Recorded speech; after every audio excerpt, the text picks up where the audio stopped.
Thank you, and good evening to you all. My name is Councillor Kasim Ali. I'm the chair of the Housing and Community Select Committee.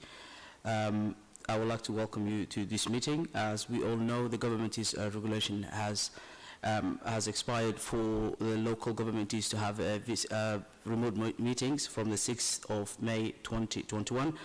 Therefore, we have to be here physically to take part in this meeting. As you know, the government is now on Plan B, so social distancing and masking is required. So please, when you're not speaking and when you are around the council chamber, please do wear the masks so that we can keep everyone safe. As you're well aware of, the new variant is taking a lot, and hopefully everybody will be safe. Those who we know in our communities and those we do not know. I would like to start before this meeting, as we always do, the 72 seconds to remember those we have lost at the Grenfell disaster. Although COVID is a national disaster and many people have lost their lives when it comes to Grenfell and what has happened in the council, in our residents, it is a tragic that is particularly close to our hearts. So we will take the 72-second silence to remember those who we have lost, starting now.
Thank you all.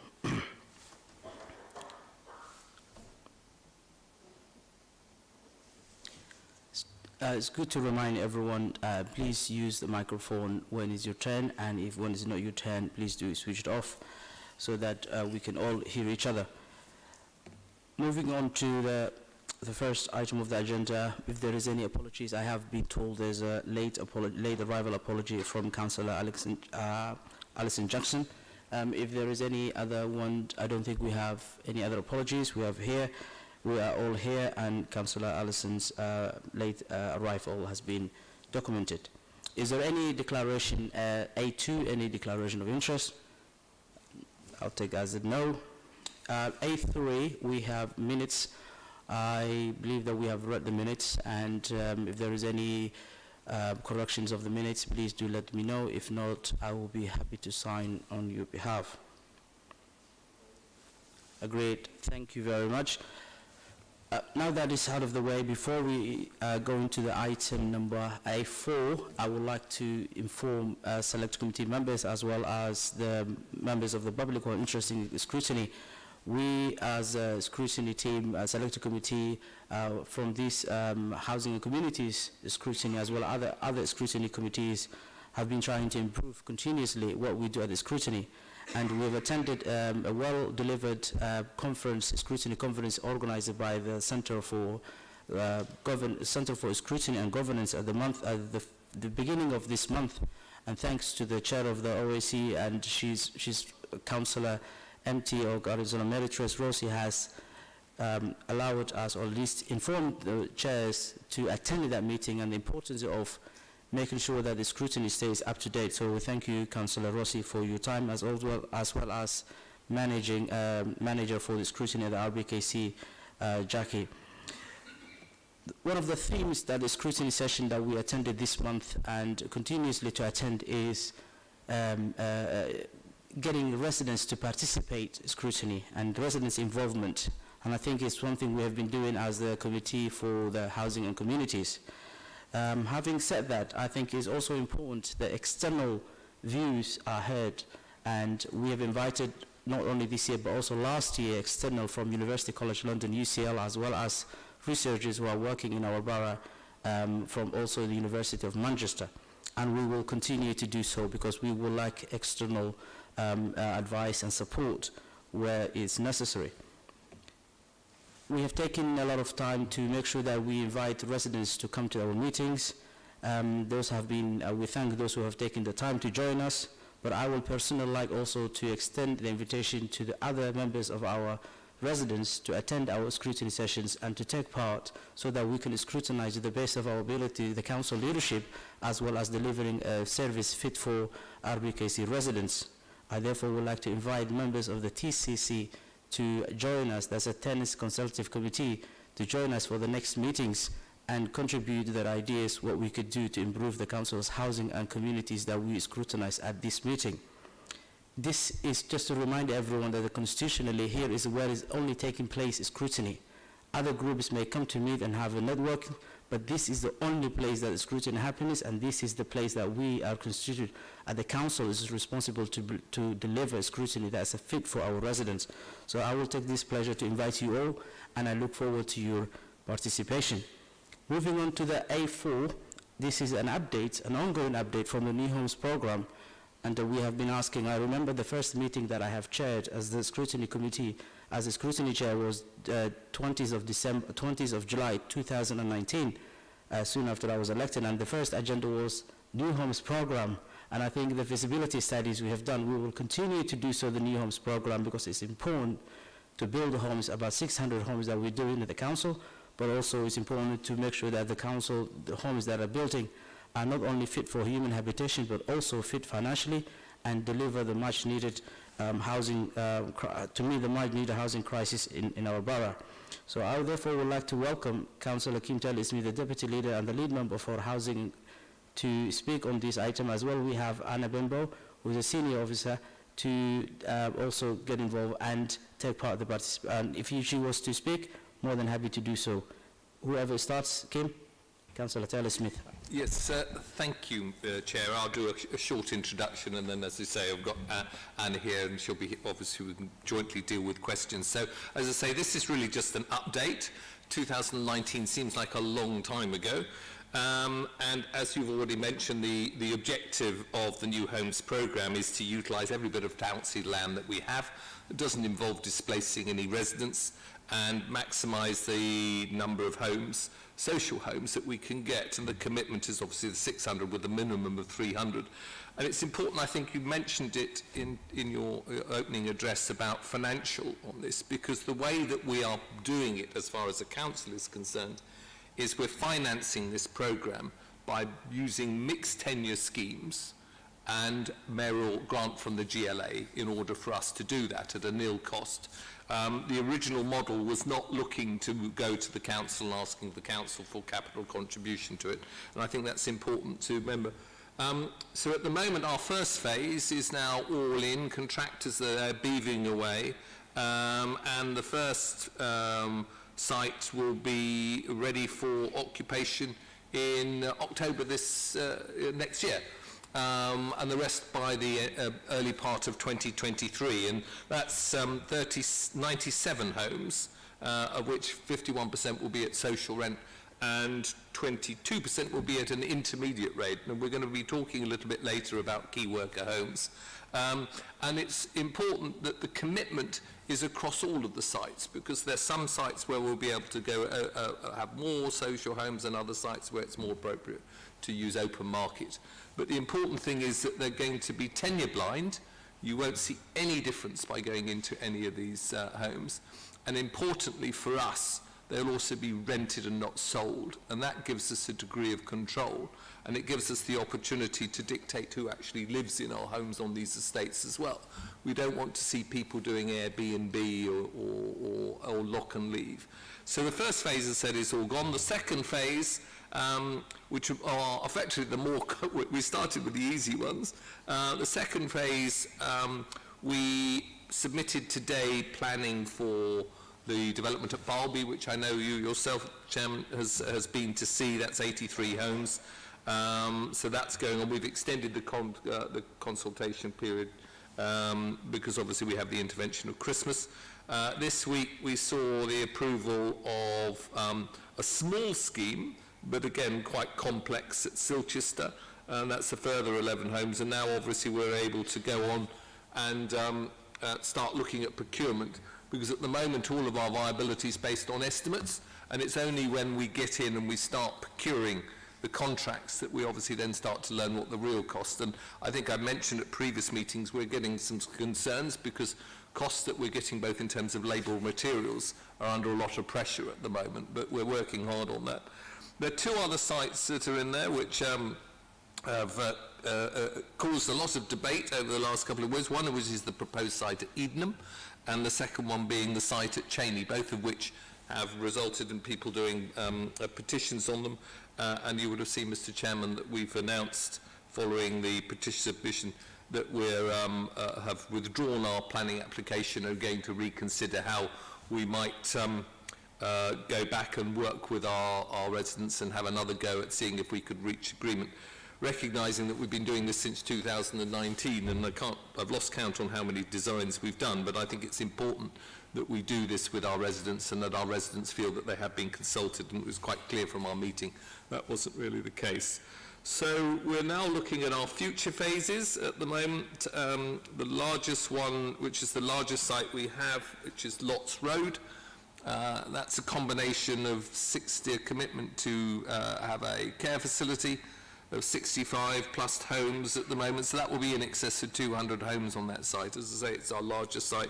And we've also started last weekend the first consultation and discussions we're having on the Latimer Church site. We were approached by the church and the owners of the church to ask if we would be interested in assisting them, improving the facilities that they've got, expanding the facilities of the church, and also giving us an opportunity of putting some homes. And that's something which had literally just started now in terms of phasing. So I think I will leave there just really to note two things. One, as I've mentioned, we are be talking at a later paper about our paper on key workers.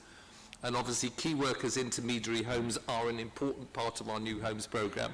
We're very keen to address the issue of people who might not qualify for social rented homes that want to work and live in the borough, and we'll talk about that. And also we'll also be talking about allocations. And allocations is important to us not just in relation to social working, social rented homes, but it's also an area which we need to consider how we allocate both our key worker and our private housing as well when it comes to rental. And that's something which we will be developing and bringing forward. But that's probably me droning on for far too long, and happy to take questions or ask Anna if she had anything further to say. Thank you. I think the one thing I wanted to say is this is a new homes programme, but what we're also endeavouring to do is deliver community facilities. So on our phase 1 sites, we're delivering new doctor surgery, and we're also working with Almanar on space on the Acklam Road development. Barby, we're actually delivering a multi-use games facility for the community. So while we are building new homes, we're also recognising that there is a need in the community for spaces and services that they can access and support. So I just wanted to add that as well. Thank you. I will start questions with, I was going to over platform, yes, thank you, I noticed that. But the council is running late, so we will move on to the questions. I will start myself with the questions. Paragraph 4.3, the Homes Program report, you've mentioned, is referring to a holding company.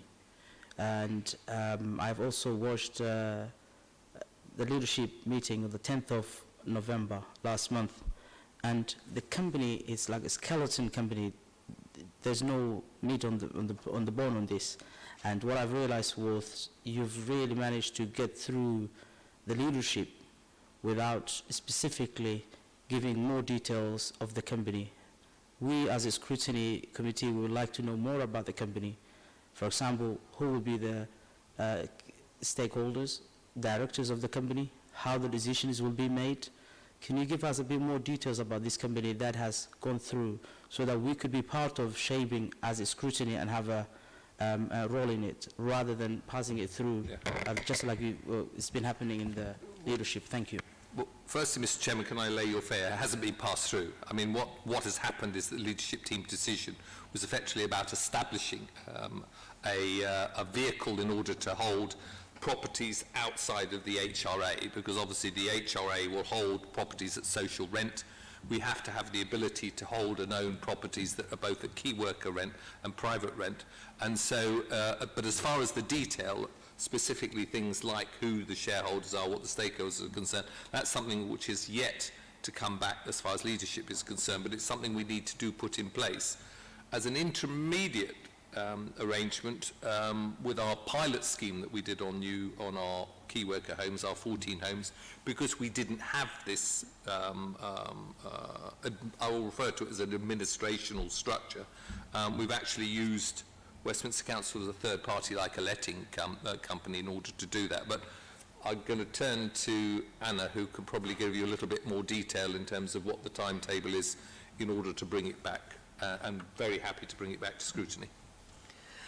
At this moment, I believe that there is going to be a further report that provides the detail on the company that will be going to leadership team early in the new year. I don't have anything further to say because at the moment we've appointed legal team to help us with the structure of that company, including how it will be administered, who the people are who are going to be on it. So what I don't want to do is give you information that could be incorrect, but I'm perfectly happy to come back at a later date with the detail so that there is that involvement and level of scrutiny of the company through this committee. Thank you both. Just to be clear about it, I think what I have said in the 10th, or what I've heard from on my reference to the 10th of November, the company or the leadership have accepted the company to set up. Well, it states in 4.2, sorry, 4.3 is a decision to create a holding company. The company. And then we will come forward, forward with how to do that. So at the moment, it's just an approval to go to that next stage. Okay, so thank you. That is the clarification that I was looking for. So the company is being created, but we don't have the skeleton or more details to it, and the information will follow. That was my question to that. I will now call Councillor Greg Hammond for his question. Thanks very much, Chair. And I've got two sets of questions. I've got some from me, and then perhaps you can come back later because I've got Councillor Jackson's questions as well, just in case she hasn't arrived. So from me, the first one I've got is at 4.6, where you're saying 10% or less or fewer will be one-bedroom homes, and family-sized accommodation was focused on. And I absolutely welcome that, knowing how long the waiting lists are for the largest homes at the moment. But can the team say a bit more about home sizes, please, in the programme, and in particular what effect they think that will have on the waiting list, particularly for those larger properties once we've gone through the programme? That's the first question from me. And then the second one at 3.13, we're talking about identifying opportunities for other sites across the borough, including purchasing land. And I know there's 3 items in the forward plan for potential purchases, and one of which is in Holland Road near the Shepherd's Bush roundabout, and I'm afraid the other 2 have escaped my mind where they are, but I know they're there in the forward plan. I'm just interested to hear a little bit more about that, that part of the programme, please. I will start off, and I think Anna's probably best on it. So I referred to one of the just reverse order questions. You mentioned Holland Park, and also we mentioned in our next phase Latimer Church. I mean, that's not owned by the council, it's owned by a charity in the church. So that would be an acquisition as well. It escapes me as to what the third one would be.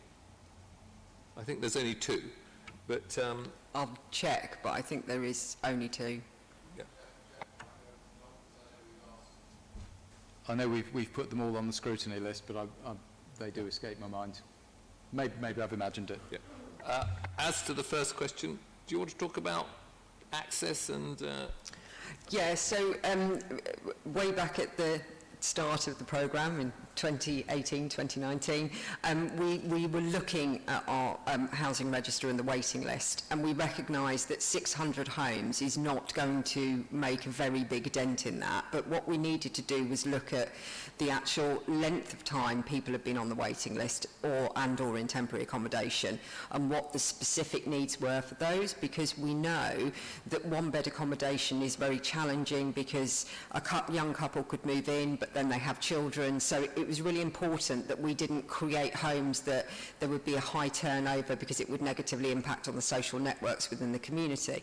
What we also knew is that there were a lot of extended families or multi-generational families, so we have focused a lot on 4-bed 6-person as well as 3-bed 5-person accommodation, because we know that there is a lot of multi-generational families that are in our accommodation. We also know there are accessibility issues in relation to that, so in our accommodation, all the properties we're building, we're making them all accessible to people in a wheelchair, but we're making 10% at least fully wheelchair accessible, so that if you are in a flat and you want to go and visit your next door neighbour, but you are in a wheelchair, you are able to go and have a cup of tea, because that again is quite important for the networks and the community that is going to be developed with these properties. I think also for the larger properties we wanted to look at additional bathrooms or additional toilets that could in the future be adapted if there is therefore people living there for a long time and their needs may change. So that's what we've tried to do. So it's actually not going to make a big impact on the waiting list, because we know that there are a lot of people out there that need 3- and 4-bed accommodation, and we've had to try to deliver as many homes as we can, but the greater the number of 4 beds or 3 beds we build, the less actual numbers we can build. So it's been quite a challenging kind of multi-dimensional Rubik's Cube, if you like. I mean, one of the benefits we found is that when we speak with contractors who are actually building the schemes, we've actually been able to flex some of the properties. So, for example, on Kensal Road, we've actually managed to create an additional property, which is a 2-bed home, which again, there is a demand. The highest demand on our waiting list is for 2-bed properties, but the people who need 3- and 4-bed properties have been on the waiting list for longer, even though there are less of them. So I can't tell you the exact numbers now, but we are working with the housing needs team, Rob and Kojo, to actually understand the demand and the need properties that we are building to make sure that they still reflect the demand that is there. But it's not just a case of numbers, it's length of time people are on the waiting list as well as the singular numbers. Thanks very much, and I warmly welcome that answer, Anna. And I think maybe if the other committee members ask their questions and then come back to me for Councillor Jackson's in case she hasn't turned up by then. That is correct. Thank you. Councillor Emerson-Coate. Yeah, thank you, Chair. I also have quite a few questions, if that's all right. I did want to ask Councillor Taylor-Smith to start with when the consultation on Eden Way is going to recommence, and do we know yet? Because people have been asking me since the announcement, what's it going to look like and when is it going to start? Can we breathe for a little while? Short answer, yes, you can breathe for a little while. Like I indicated, it's something we need to take back up again after Christmas. At the moment, we're doing our homework with regard to financing, because the decision in terms of withdrawing the planning application is likely to have a consequence on this year's grant funding. So we need to have a look at that. So I think, first of all, we need to do a little bit of investigating ourselves, and then the second thing to do is to go back to the community and talk to the community about what they would like to see. But I would anticipate that happening in the new year. Okay. I mean, obviously people want to know how much leeway there may be. We're not starting with a blank piece of paper, are we? Is it going to be twiddles? I mean, I am being bombarded daily, Kim, by this. It would be really helpful to know what is in your mind that we can review. As I say, presumably we're not starting again. I'm not going to discount anything. I think the important thing at the moment is for us, as I say, to look at our options from a financing point of view. I think I made it very clear. It's certainly a site that we do want to build homes on. And I, again, made very clear my spells. It's one that we want to have another go. I think we did well on our consultation. I know you might smile when you say that. I think, you know, this is a consultation that started in 2019. I think we got a lot of very good things out of that consultation. What we weren't able to do is reach an agreement on scale and mass. And that was obviously a fundamental disconnect between the two of us. The council still has an objective, obviously, in terms of maximising the number of social homes, but clearly the density, we've heard what the residents have got to say as far as Edenham is concerned, but I think it's important. I don't really want to start speculating on whether or not we go all the way back, whether or not we change architects, whether or not we adapt architects. I think that's something that we need to talk to the residents themselves about. Okay. And just as a note, because I was there for the earlier rounds, as you know, the architects who've been working on it all this time were not the ones that the community chose then in 2013? It wasn't that. Anyway, that's another matter. So I'm still unclear, and I know this conversation about this, about the holding company and so on, about the, and this is, it applies to Edenham, but not only Edenham, about how this is going to work with HRA land and general fund land. Somebody thought, just to give Edenham as an example, that the private housing was going to be on general fund land and the social on HRA, and I don't know if that's correct, but generally most of these sites are on the general fund, so I don't really understand how the financing works. And it does actually help, just as a note, I know a lot of it has to be confidential, but it doesn't all have to be confidential. And the more people understand about the financing, honestly, the easier it is for them to get to grips with. Otherwise, they just think people are being intransigent about what is affordable where. So I would politely suggest that as much as possible is shared on that front. So if could you just explain the HRA, building on HRA land, building on general fund land, because Edenham certainly there's both, and I think most sites are general fund, is that correct? Yes, I'm going to give a really brief answer, and then I'm going to turn to Anna to go into more detail. I mean, very, very simplistically, is that all of the development takes place as far as the capital account is concerned. And then you transfer an element that relates to the valuation of the social homes into the HRA. And we can do that at valuation. It doesn't have to be at cost. And that's important because the reality is that even with the grant money that we get from the GLA, it's still a loss because of the low level of rent that we have on on our social rent compared to the cost of construction. So I think the discount is a magnitude of almost 70%. So what that does is effectively allows you to put the value as far as the HRA into the HRA. How the mixture of what is capital account, HRA land, fits into that equation, I'm going to look at Anna, but we know what the end is going to be. It's going to be effectively valued on what it's valued at as social homes. Because clearly the HRA has to be in a position that it is a net contributor on those homes, and obviously you have your rental income and all your costs and repairs, etc., etc.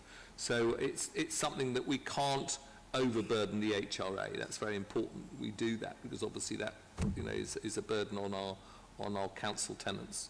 But do you want to just talk a little bit about where the land is? I confess, though, Emma, I'm afraid I don't know which bits are owned by what, but I know it's a common problem on our sites, particularly where there's been subsequent development of HRA into, like, for instance, retail units, where often that's come into the capital account.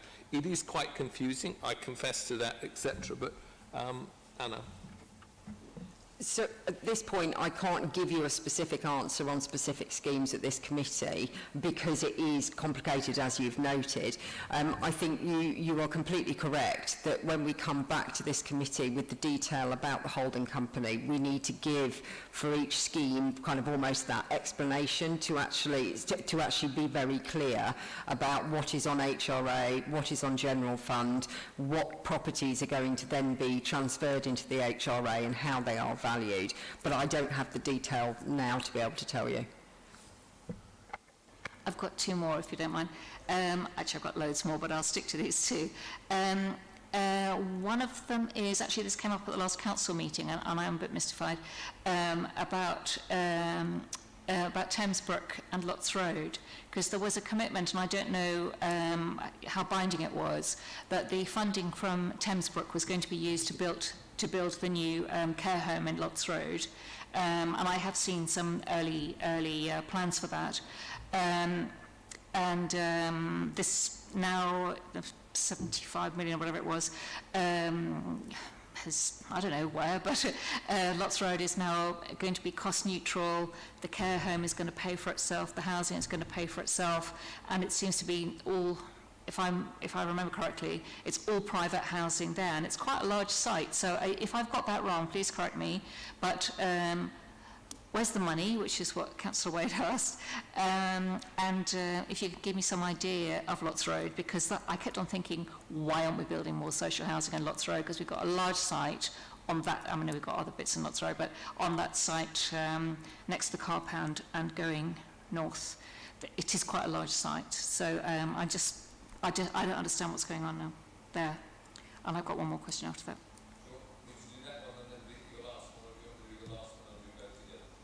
I'll do this one as well, if you like, which is a lot of the rationale behind what we're doing. Obviously, I get it. We need housing, and we certainly need social housing. What I don't understand is why there's been a long-term plan, and I think it goes back 4 or 5 years, to buy homes for temporary accommodation outside the borough, to put people in temporarily. And if you add that all up, including what is projected for the next few years, it's £60 million. And I don't understand why we're still buying properties outside the borough to put temporary accommodation, people in temporary accommodation, when surely it would be better to hang on to some of that money and have all social housing at Edenham or wherever else, or Lots Road. Surely that's the better way of doing it than putting people into what does often become permanent temporary, and it's very unsettling, actually. So if you could explain the rationale for that, and Lots Road, where's the money, and what are we building there? Thank you.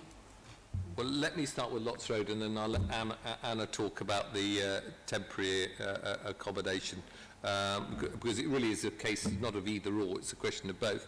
So as far as Lots Road is concerned, there is a positive commitment of this council to build a care facility to replace the one that was on Thamesbrook, and I confess to say it's a bit before my time. And that is there, and that will be at social rent, and it's something that we again will be looking to see if we can secure funding for that. Is there a ring-fenced account with the money that from Thamesbrook? I don't believe there is. I haven't been told that there was. It didn't go into a hypothecated fund. It went into overall, council cash reserve. So there's not a ring-fenced figure on that. I am told, but the commitment is still there. The commitment is there to develop these homes. As to the number of social homes and the scale of the scheme, although we have a clear commitment as far as building a care facility there is concerned, we have not yet started a conversation about what would happen on the main site. There is a discussion going on as far as an SBD in terms of the overall size and bulk and mass of that, in order to get guidance in terms of the design for it, but that hasn't been completed. And so I think it's too early for me to start banding numbers about and what would be the social element. Certainly there's an opportunity to put social homes there, because we're committed to put as many as we can within our programme on all sites that are within council ownership. Lots Road is a slightly more complicated one, in as much that it's quite a big site, and it's one that, although everything is ours, has been self-delivery. It's something that we think it's probably best, as far as the council is concerned, to do in partnership, because it's quite large. But I'll pause in case you had any subsequent question, but otherwise, Anna, do you want to? Yeah, I just wanted to clarify the temporary accommodation question. So my team are supporting the delivery of that, and we're actually looking for temporary accommodation within the borough. If it is outside the borough, that is where the resident is currently in temporary accommodation and they would like to stay in that area. And so that's because there are specific, and Kojo is here and can probably support me on this answer, because they may have networks they've created, they may be close to their family there, so we are trying to alleviate the pressure on the temporary accommodation budget by purchasing a home in an area that is preferable for them, because they may be in quite expensive temporary accommodation now, they may have specific needs, so we are trying to focus on that. But the majority of the homes we are currently purchasing, we are looking at within this borough. Okay, that's from all the things I've read, that's not how it seemed to me, so maybe I've mistaken. But so what you're saying is that you're buying homes for people in whatever area they may be in other, private temporary, because they want to live there, and then it will become their permanent home. So, I mean, I'm just thinking about the maintenance and management of that kind of situation, because we've got quite a lot already, I do know, because I've got the list somewhere, where all our temporary outside the borough. I will pass over to Kojo, because my team's role is the acquisition, but his team actually manages, if that's okay. Or Kim would like to. Just before we pass over to Kojo, I think let's just step back, Emma, because, I mean, on average, a year, we get between 350 and 400 voids, full stop. And to put it in scale, our new homes programme with our 300 is less than a year's turnover that we get. But we've got 3,000 people, who are on a waiting list, and 2,300, although I think it's gone down a bit, who are in temporary accommodation. They are not going to get a home in RBKC anytime soon. And I think the important thing for this council, and I'm sure you've had all the same conversations I've had with people in temporary accommodation, is to try and give them some form of stability in their life that stops them having to be moved around by private landlords, which is the bulk of what we're doing. So I think it's entirely appropriate that we set up a fund. It's not 60 million, I think it's 40 million. Altogether, including the last few years, it's 60. No, but we didn't spend the previous. So we have a fund which has been approved of 40 million. We haven't. So in terms of, it's entirely appropriate to use that to buy secure temporary accommodation, which doesn't stop them having the ability to move into council accommodation in later days. But it does give them at least some security. It also, depending on the financing, is that you only have to look at the overall shortfall that the council is paying on the difference between the private rental and what it gets from the government on this, to see that, again, there might be some opportunities to help the council in terms of its own financing. But yeah, Kojo. Thank you, Councillor. I think the other thing to note as well is that on average we have around about between 80 and 90 households which we have a legal duty to provide temporary accommodation on a monthly basis. And as Councillor Taylor-Smith said, is that we only have about, between 350 and 400 voids per annum.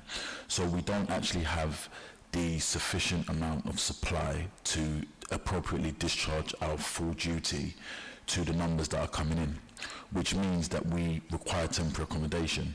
Otherwise, what happens is we are unfortunately facing a situation where we're placing households into hotels, which is what we don't want to do. And another thing is that we have a number of households who have specific requirements for accommodation. And Anna said earlier that we're doing the needs analysis for those that require permanent accommodation.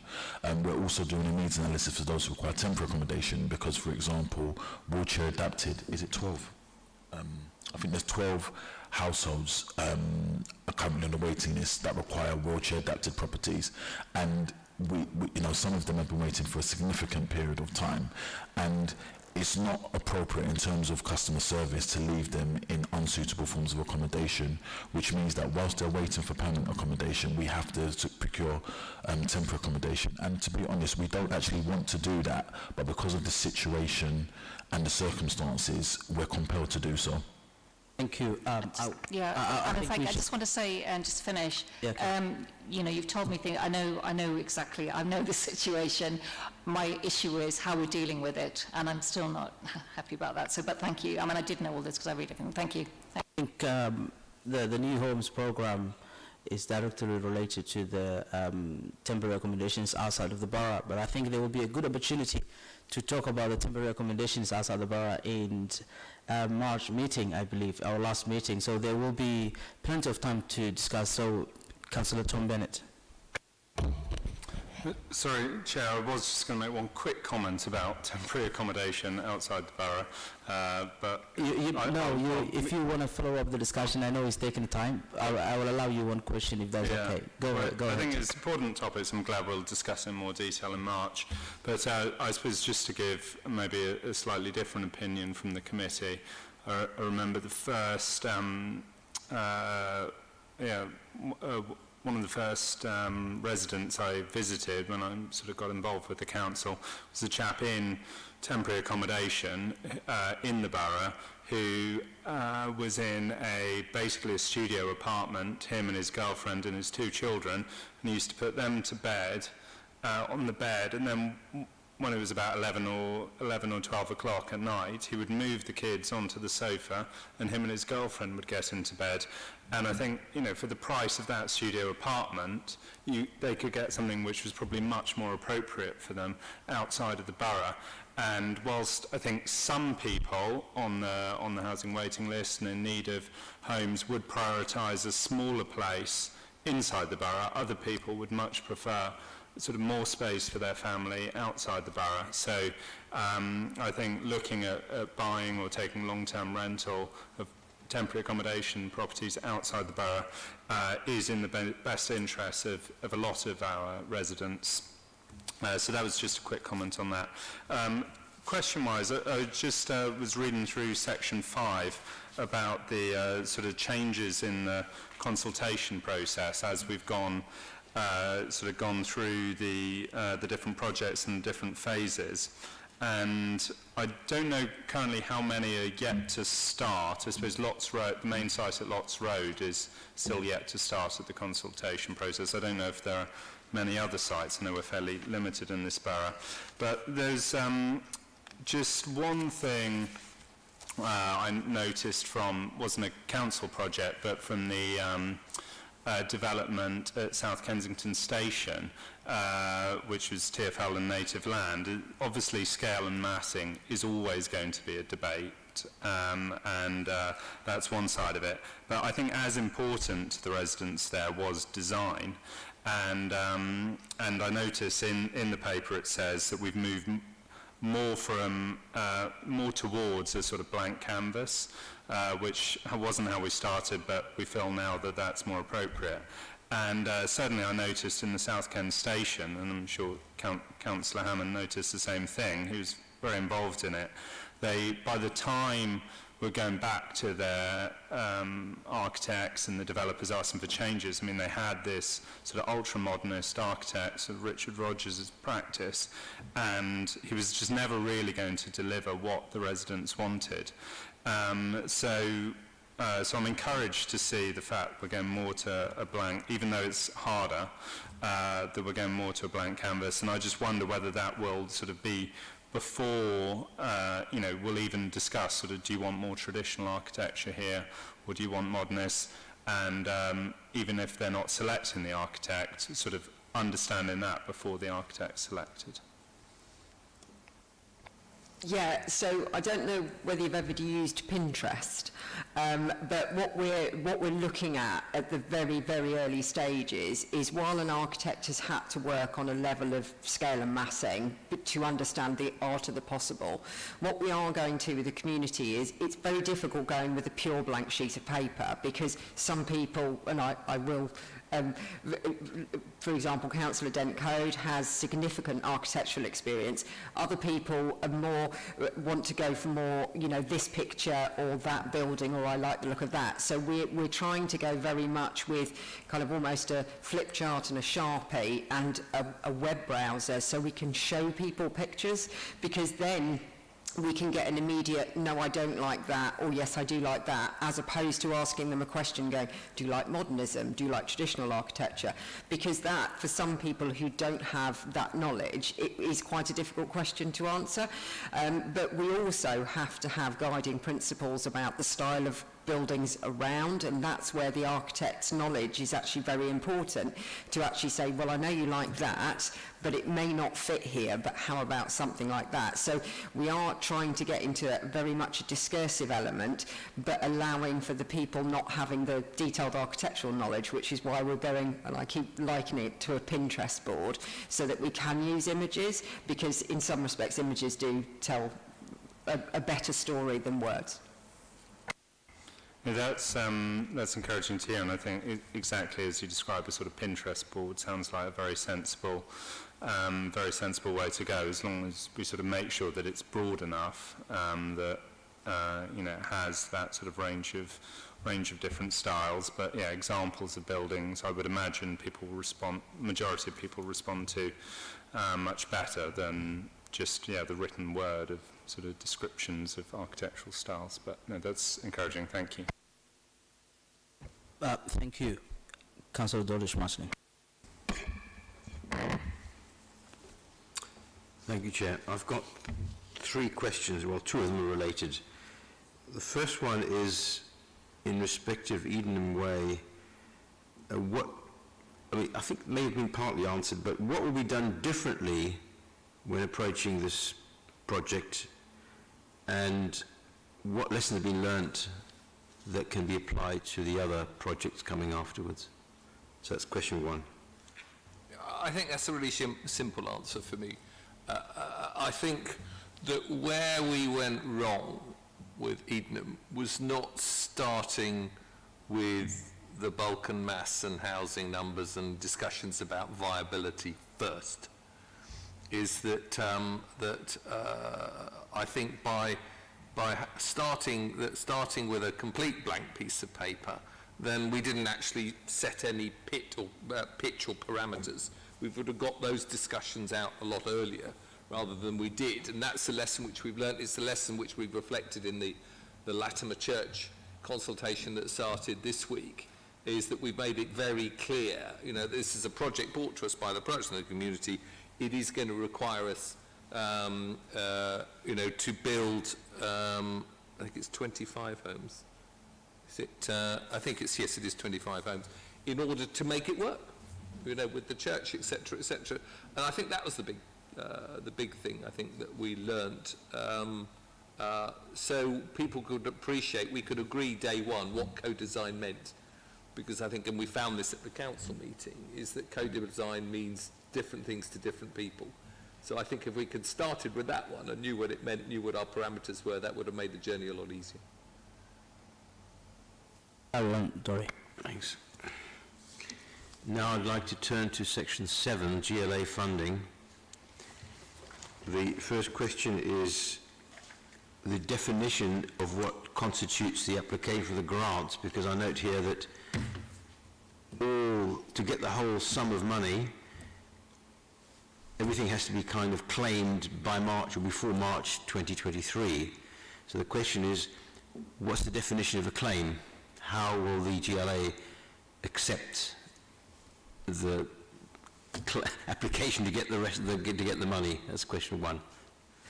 So the GLA, Greater London Authority, have given us, or have awarded us funding, and within that there is an annual target of units we need to meet, and those targets are kind of every 6 months within that, so it's September and March, and their definition of start on site is where a contractor has been appointed and they have started work on the site. So it isn't you've just stuck up some fencing, it is you have actually started work on site, and that we have within each year, we have targets of when we forecast a scheme will start on site.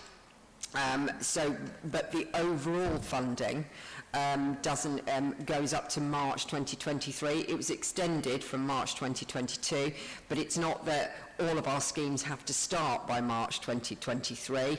They have to start before that based on the annual targets, but overall we have to have claimed all of our funding by March 2023. So I didn't fully understand that bit about it's based on the annual 6-monthly target. I mean, either we put in a claim for everything or we don't by March 2023. Sorry, I didn't get that. So we have, so for example, the first first phase with the 4 schemes in it, those are all meant to start by by March 2021. But we had a delay on 2 of them, so we agreed with the GLA that they would start by September 2021, which they have done. So that's what I mean by kind of annual target. So we have to claim within the year, and then after the funding round ends in March 2023. So we have a period within which all of our funding has to be spent, but it has to be spent with annual targets. So the 33.6 is within the funding round that ends in March 2023. And how many homes does that cover?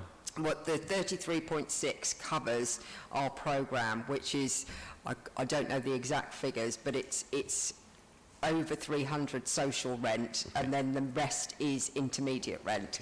And the figure in the report, just for a correction, should be 28,000 for the intermediate rent, not 38,000. And apologies, that was my error. Thank you. Could I just ask my final question on this? I note, I don't know, Councillor Taylor-Smith wanted to say something, I think. No, I just a simple explanation on the grant funding is that what the Mayor doesn't want is to have everything built and delivered right at the end of the period. So it's a phased delivery. No, I understood but the guillotine comes in March 23, and the trigger is that you have to have committed significant development on each site. Okay, thanks very much. Sorry, that was all I was saying. Yeah, so the last thing is on, well, paragraphs, 7.4, where in order to meet this timetable, an alternative would be to buy property rather than to build. What is the cost, if one can say such a thing, it's an approximate cost of a unit compared to buying a unit compared to building it? Well, first of all, let me just correct, you can't get grant on acquisition. So the Granger properties were actually joint venture development with the council and Granger. So we were able to claim grant money on it because they were projects in construction. It wasn't as simple as us buying an office building saying, can we have a grant on it? That wouldn't be permissible. It's all to promote new building and new development. Because it says here, such option could include, in 7.3, it says options could include acquiring existing properties to increase supply, etc. The GLA have introduced, they've introduced a right to buy buyback funding, so we can actually claim monies on purchasing properties that were sold through the right to buy, and that is part of the opportunity. But so where we couldn't just go and buy 20 flats, we would have to buy kind of almost the entire building, including the land, and we would have to agree with the GLA that would be applicable for funding, whereas at this moment in time the funding that they're offering for existing properties is through the right to buy buyback fund. I see, because it's not clear from 7.4 or 7.3 that there are conditions attached to this purchase, to purchasing a property. So the Granger Homes was a kind of joint venture, and it ended up being owned completely by the council. But that was part of a conversation we had with the Greater London Authority at the point that the council made a decision to utilise these homes for social rent. So it was a one-off, and I should have explained that more clearly in the report. Okay, thanks very much. Thank you, Councillor Aryan Arati. Thank you, Chairman. My question is on the future phases, 3.13 and 3.14. Understanding that the land is quite limited in RBKC, and one of the sites that I was dealing with, Councillor Taylor-Smith, was the available land in Home Ward, and we had mixed feelings from the residents, which is contentious in a way. But my question is basically, I mean, following on what Koja just said, that we have an obligation to fulfill some of the housing needs. At some point in RBKC in the future, there will be no land available for us to build houses. At that point, it could be, I don't know, maybe in the next 3 years or 5 years, or could be 7 years, and we still have, I don't know, 70 or 80 every month coming in. Is there a plan, or is it too early to plan for that one, or do we have to plan for that point? Because it looks scary to me, because at some point, we've been struggling to build these 600 houses. I know the land that was there in Holland Ward, and I had hundreds of conversations with our residents with mixed feelings, and we're never going to get to acquire that land. So I still worry, what would be our situation if there's no land available to build houses? That's a really good question. And we might end up at that point, some point in the future. I mean, it's a very good question, and I'm going to look at Emma when I'm answering this question, because I think right in the very beginning, I think at the moment a lot of our residents already think that time has come, that we are full. I mean, because we are putting more and more people in what is already a very dense and very populated and polluted borough. And so there has got to come a point where enough is enough. And at the moment we can see with our large sites that we have within RBKC that everybody's now pushing to go high in order to maximise it. So I suppose theoretically you could knock anything low down and build something high if you want to do it, because you don't have any land.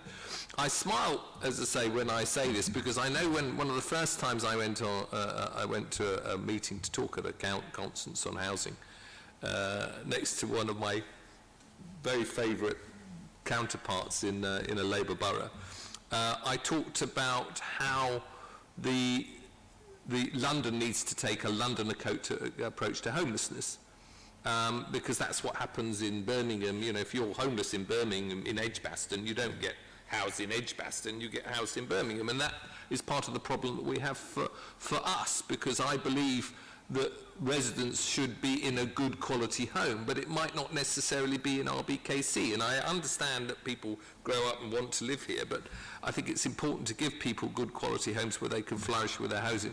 Anyway, when I first came up at this public meeting and said that, they all accused me of social cleansing. I mean, that's what you're doing. You're exporting people, and I can completely understand that. And as I said to my colleagues, well, maybe there's a way that we can balance up, because clearly the borough that's getting the tenants, so residents which would ordinarily be housed by us, is going to have to provide services for them, and they need some support. But I truly believe, and it's something I've taken up with a new Deputy Mayor, Tom Copley, and I did with his predecessor as well, that we need to start thinking a panel and an approach on homes within this borough.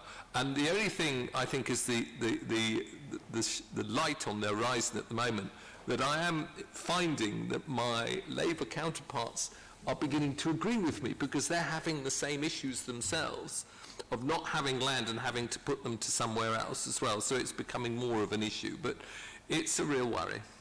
Thank and a you. big problem.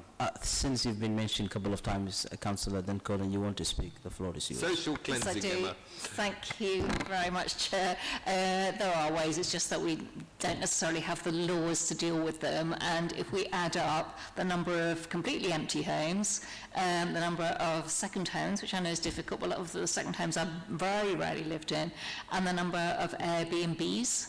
We have empty hotels and lots of Airbnbs. If you add them all up together, it makes up over 12% of all our housing stock, and that is an awful lot.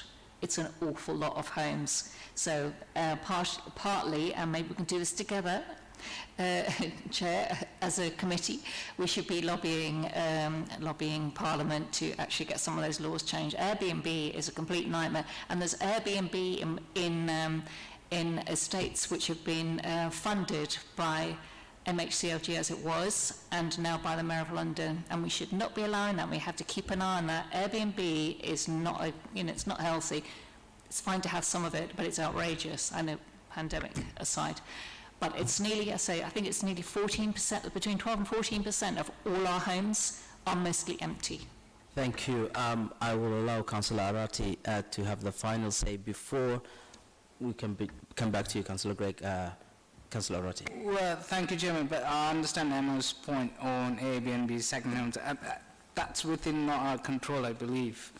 I believe it's a national law, but I just want the council to think about what we could do or plan up for the future needs. I don't know, maybe a document that defines, what struggle that we have, in terms of every dimension that we could define in a document and say this is where we are, so that we could probably, deal with the GLA or the government in the future. Yeah, thank you. Thank you, Councillor. Can I just please, one final point?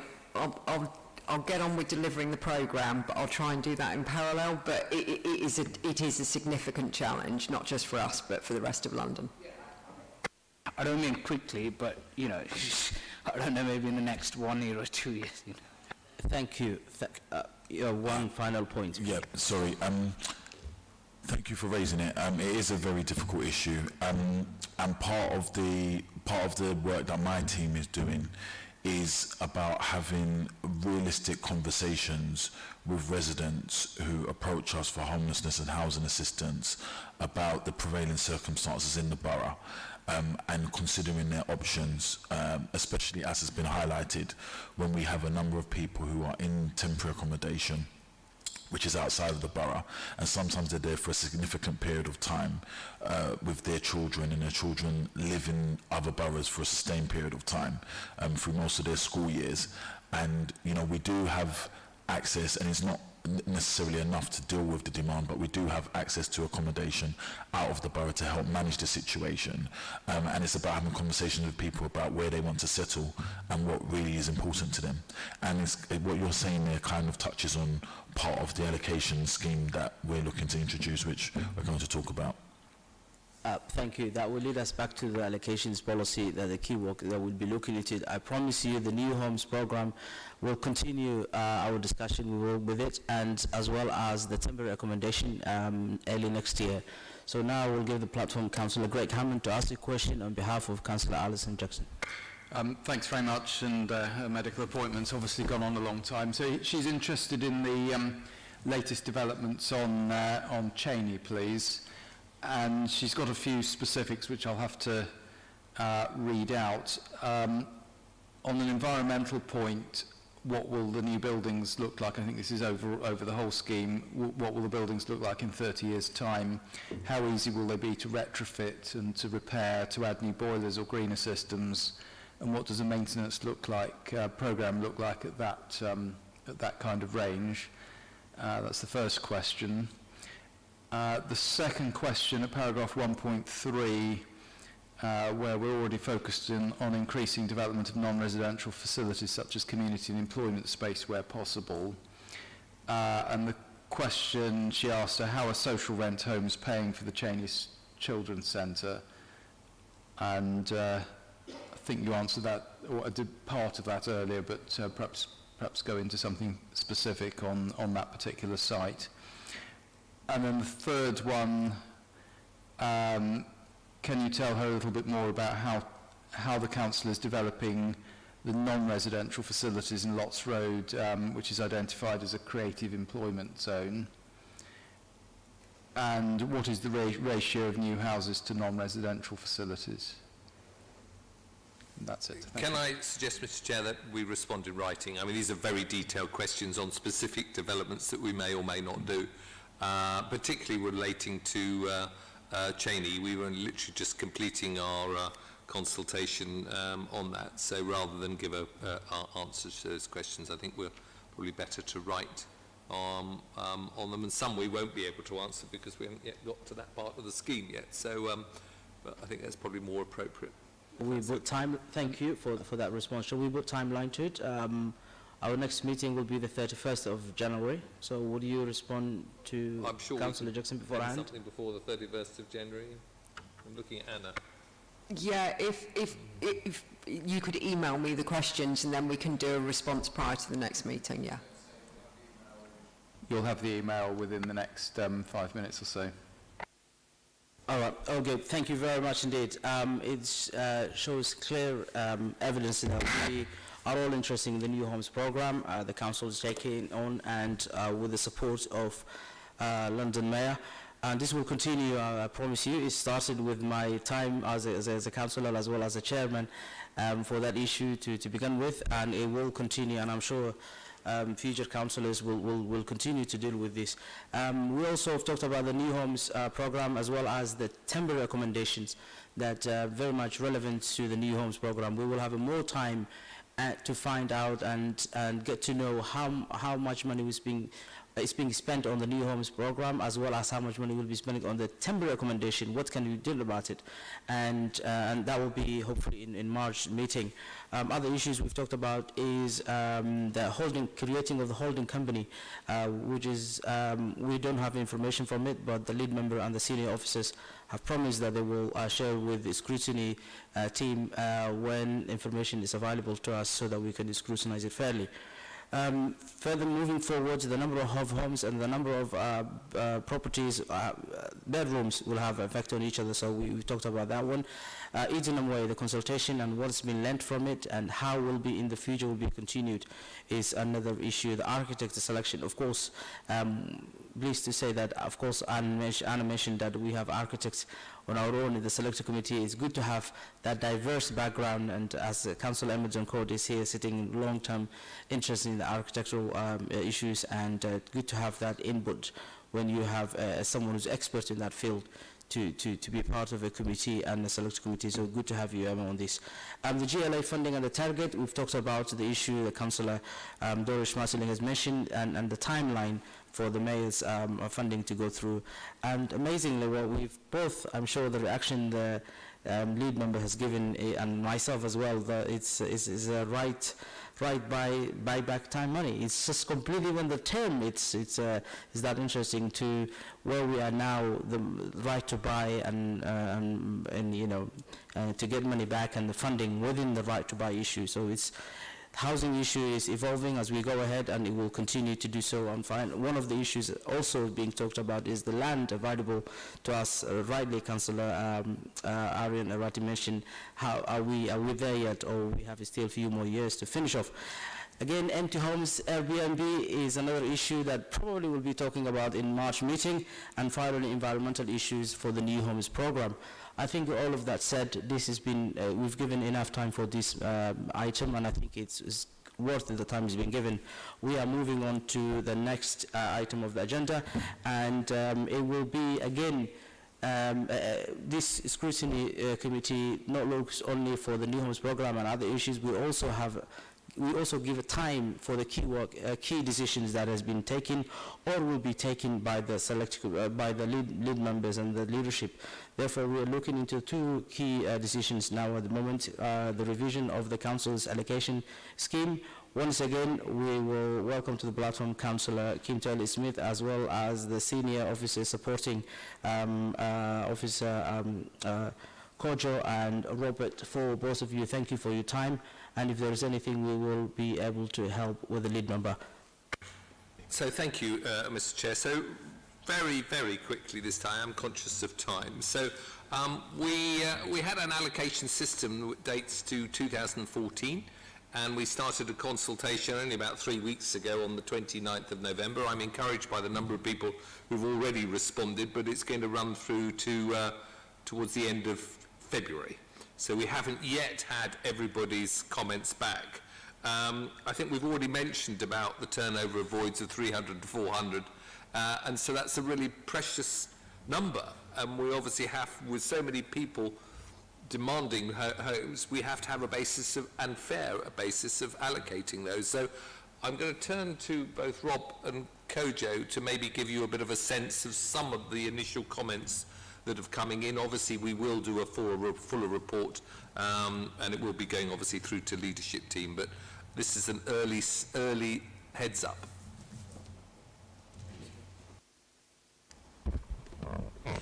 Good evening. Good evening, everyone. Thank you, Kim. Yeah, with the allocation scheme consultation, the report before you is just really an update on where we are going forward with the revision of the allocation scheme. I think it's true to say we feel it's overdue for a variety of reasons. Councillor Taylor-Smith has explained that the last fundamental review was in 2014, although there were minor revisions in 2017. But of course, since then, we've had the Grenfell Tower tragedy, the introduction of the Homeless Reduction Act, and various other changes that really mean that the scheme was overdue. I think equally, if not more importantly than many of those factors, was the feedback we got through the early engagement work that we did with residents, using an independent facilitator, Newman Francis. And that piece of work produced a powerful report, really in terms of how residents feel not only about the allocation of housing, but I guess moreover about their experience of the rehousing process and of the housing register. So I think probably one thing I'd like to emphasise is that in response to the Newman Francis report and from listening to residents in a better way, the allocation scheme is only one part of that. There's only one tool for that.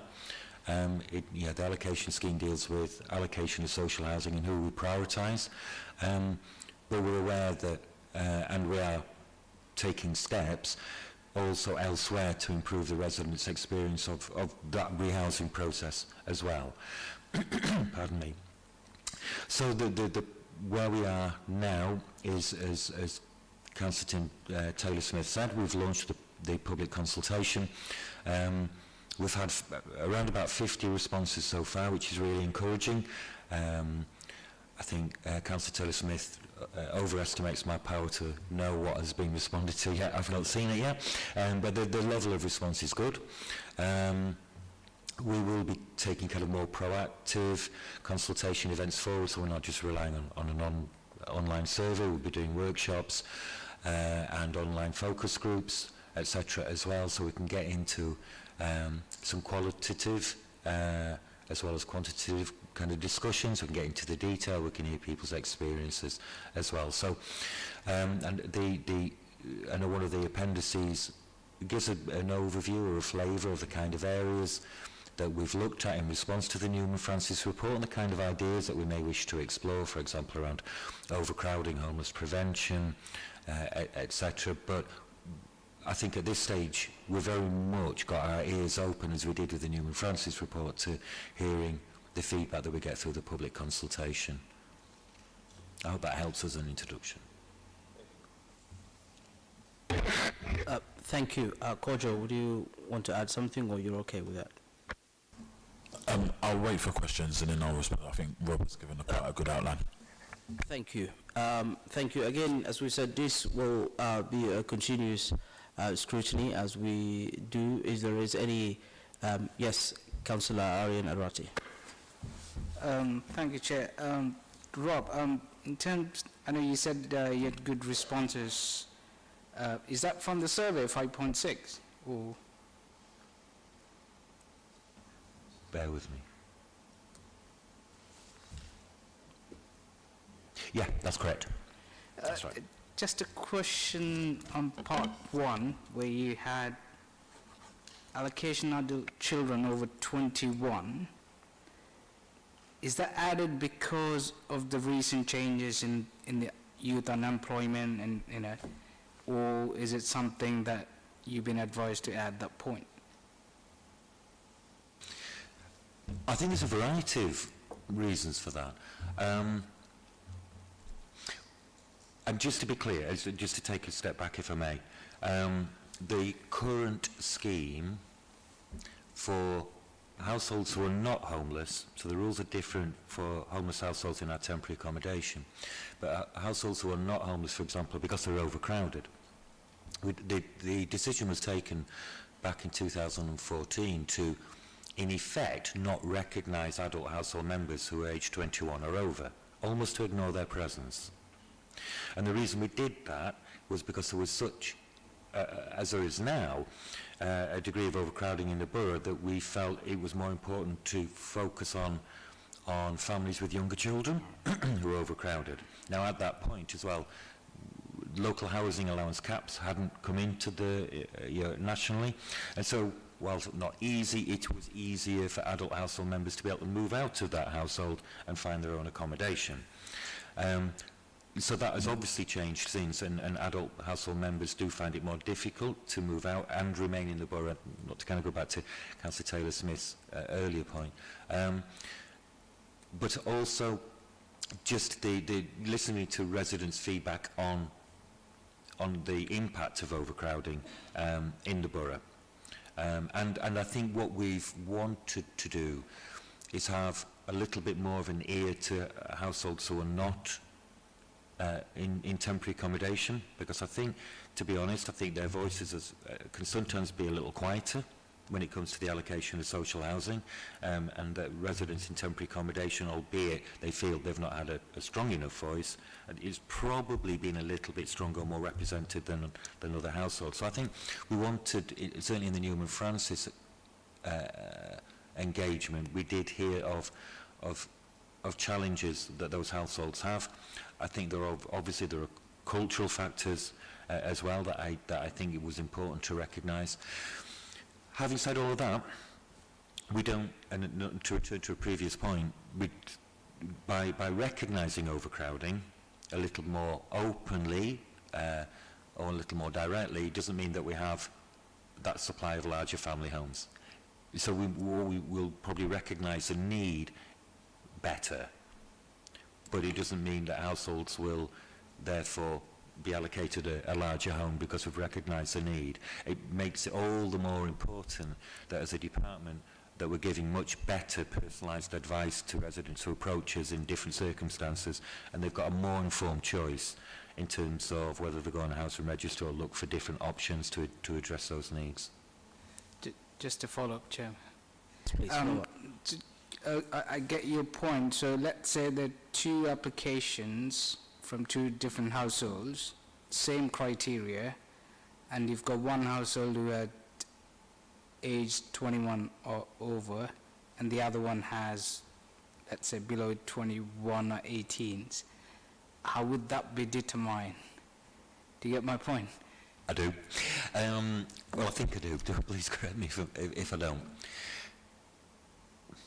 Examples of how we may approach it, and the reason I say that is because we do need to hear back from the consultation, because there are questions around overcrowding in the survey, and we'll be addressing it in focus groups, etc. Would be that perhaps we will give a relatively higher priority to households with children, or that have children in them, than we might do to households who are overcrowded but only have adults. Or residents aged over 18. That could be one way that we could address that. There's always a balance between recognising the complexity of people's lives and having an allocation scheme that's relatively simple to understand.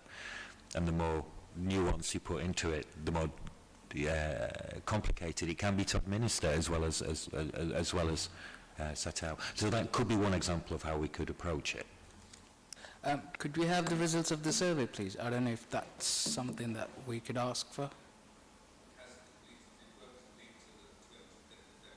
All right, okay. But St. Francis survey. Oh, we've got a Newman Francis report.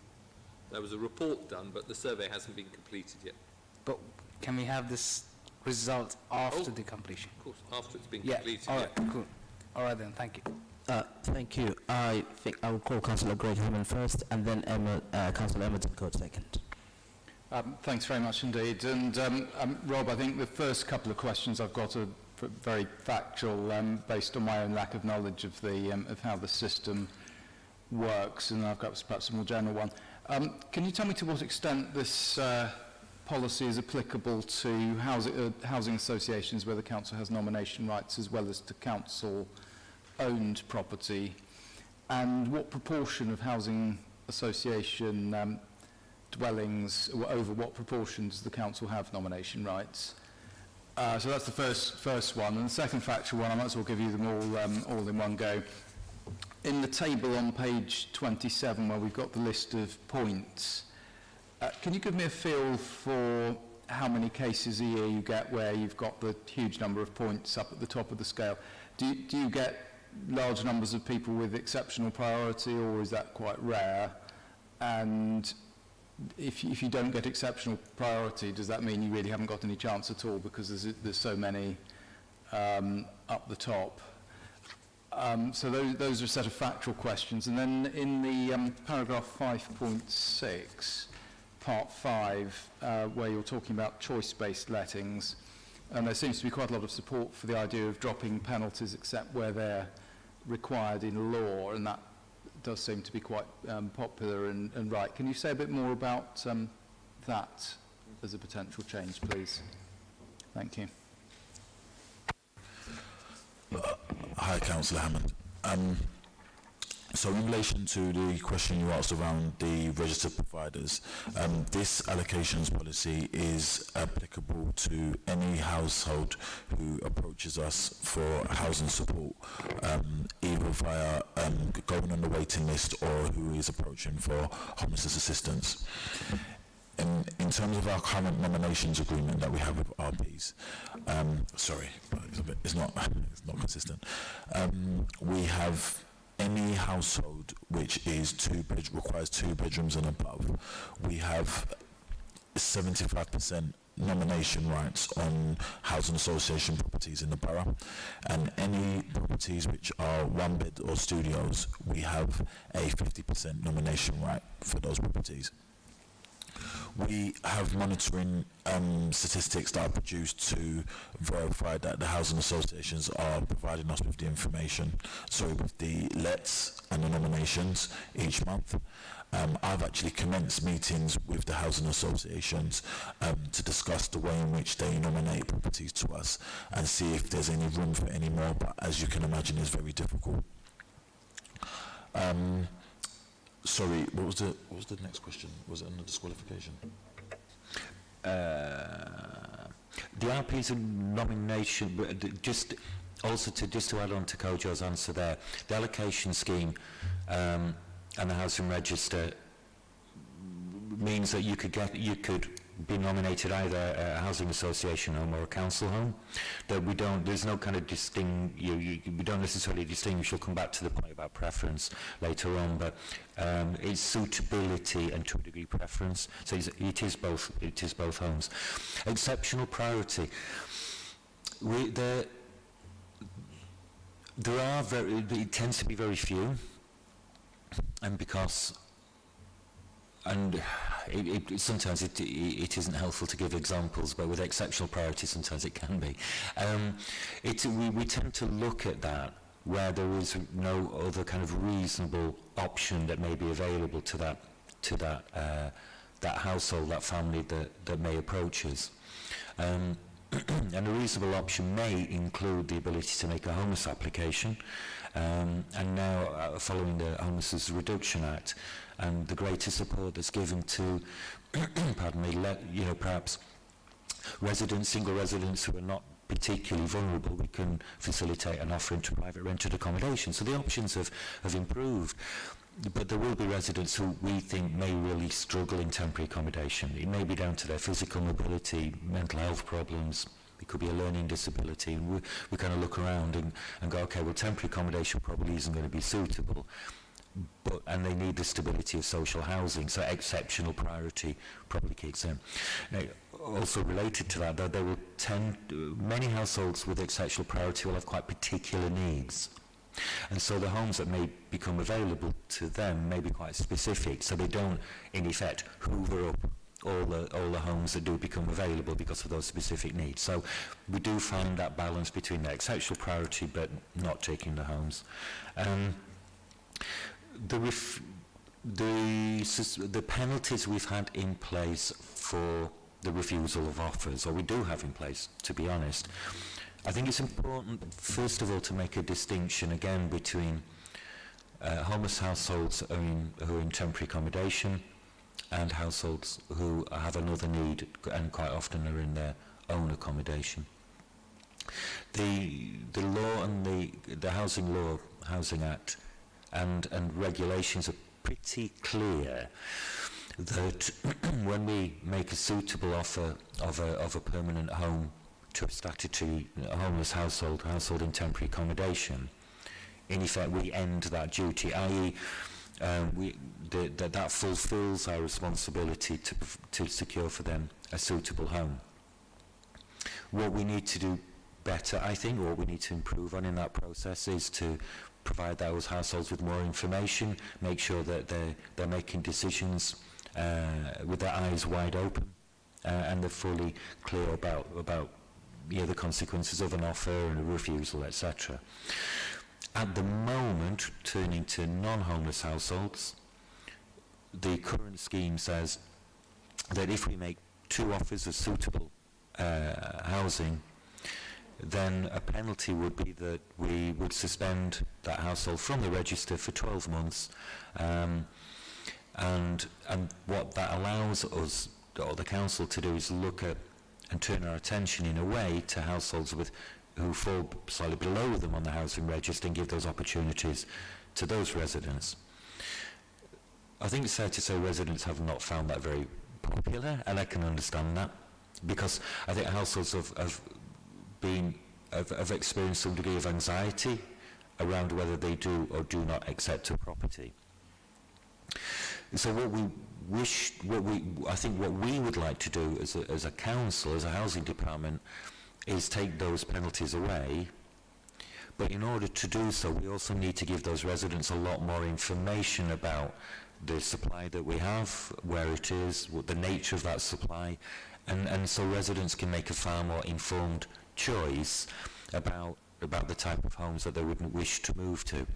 Alongside of that, then I think we hope to be able to record, or this would be our hope, subject to the consultation, that we would record their preferences, their own desires in terms of, they may wish to only be housed in the north of the borough rather than the south, because that's where their support network is, that's where their GP is, and so we may only look for properties for them in the north of the borough, but we need to give residents the right kind of information so they can make choices that feel right for them as well. Thank you. Full openness. If you allow me, I think you finished by you answering that question, and I know you're into your housing, which we all appreciate, but a short, precise answer will be good for the time. So I appreciate that. For Councillor Greg Hammond, is there any follow-up questions? Well, I'll just say thanks to Rob and Kojo for the answers. And I mean, just thinking through that last sort of set of scenarios, Rob, presumably if somebody's declined a property, then if they're not being temporarily housed on public money, then and therefore the statutory thing kicks in, presumably then that should be fine, and then the next person down on the list gets an opportunity, and you just keep a rotation going until you've filled that particular void. Would that be right? Yes, that's right. I think one point that I would make as well is we don't lose that nomination, we don't lose that vacant property. That's absolutely, it's a very good point, that in effect we would be moving on to the next household. And actually we hand back no homes because they are unlet, because we can't let them. Supply is difficult, so we do try and let every single home that is available to us. Thank you. Councillor Hammond, then Coach. Sorry, Kojo, you want to respond quickly? And then Councillor Hammond. Yeah, just one final quick point, Councillor Hammond. So if we, in terms of the homelessness duty, if we discharge the duty, when we make an offer and somebody refuses the offer, we advise them that they have a right to accept the offer and request a review of the property. And if it doesn't go in their favour, then they will still have a property that is available. So we always encourage them to do that rather than rejecting the property, because if the review does go in their favour, then we'll still have a responsibility to house them elsewhere. Thank you. Councillor, then Coates. Thank you, Chair. I'm interested, I haven't seen the Newman Francis report. I'll see if I can dig it out. But I'm just interested if it actually looks at this, of the bureaucracy of applying, because a lot of people just find the form filling very difficult and they end up just not getting through it. Every new councillor should try to fill in a council tax benefit form, because you know what, it's hell, and some people just don't get it, they don't get through and there are things that they are actually eligible for which they won't get because of the form. So I don't know, did it look at that at all? So that, Councillor, in relation to the bureaucracy and the amount of form filling, that was a great source of conversation. And we have looked at our forms and our processes as a result. However, there are some things that we are mandated by law to receive in terms of information. So it's about just trying to get the balance right. Absolutely. It's just the process. Okay. All right. Thank you. I wanted to just go back to this. We're looking at a rationing exercise. You know, that let's make no bones about it. We're rationing housing, and who gets it? It's very difficult. I just want to say this issue about the maybe not recognising adult children over 21. And this is a real case at Wellington Green where people were being moved around, and they say, oh, your child is now over 21. We go, yeah, but they're at university. And it was a genuine case where somebody who was going to university wasn't going to have a bedroom when their parents moved. So when they came back from uni for their whole summer, and when they're supposed to be working and everything else, and probably during COVID when they were stuck at home, they didn't have a bedroom. Absolutely bonkers. So, you know, that is, you know, it's hugely problematic. And obviously, culturally, some people just stay at home until they get married, or even when they are married, actually. But anyway, so there's, I just want to make that point. The other thing is the whole exercise. It's the unintended outcomes that I'm really concerned about. And it's kind of effectively bad social engineering, if you like, because what we're doing is by saying that people, you know, young people of a certain age shouldn't be on the housing list or whatever, we are moving young people who may be doing quite well and but can't afford private rents. We're moving them out of the borough, and that means it's not just me, but it means that their elders are being abandoned and will rely on social care, and that whole system of looking after you know, the networking of families and so on becomes hugely complicated. And that also means that young councillors, when they have children, they won't be able to afford a bigger space, and council staff, we know how many council staff can't afford to live in the borough, and partly with the allocation, if we don't get it right, and I know it's a balance, I know it's really complicated, if we don't get it right, it makes the council complicit in increasing this inequality. And I think we have to think really hard about that, because if we get the balance right and we can keep more young people who are earning money and contributing to their communities and so on, and council staff and young councillors having children, if we keep more people like that in the borough, it's good for everybody, and this hideous inequality we have is kind of even out a bit. So it's not just who gets housing, it's actually, I think we need to look at the unintended outcomes and how we're say not deliberately, but how the social engineering aspects of what we do without looking at it. So I think it's obviously it's a political decision, but it's actually looking at local economy and so on. It is healthier to keep people who are spending money in the borough if we can, and it's balancing. I just want to make that point, Chair. Thank you. Thank you. Thank you. That was a comment, and I'm sure the team will take on board. And Councillor Kim Taylor-Smith want to respond to that problem. No, just briefly. I mean, I agree with you. I think, but this all comes down to the number of homes we've got. I mean, we can cut this cake whatever way to younger people, you know, to keep it, and I agree with what you're saying, but the solution is more homes. And we mustn't forget that. I'm not going to go back on the programme, and you know, and it is a factor of young people in this borough and the price of property in this borough that the only place that they can go is to have to move out to find affordable homes, and that is a sad fact, you know. But it's a challenge that we have. Thank you. Thank you, Councillor Doris Masling.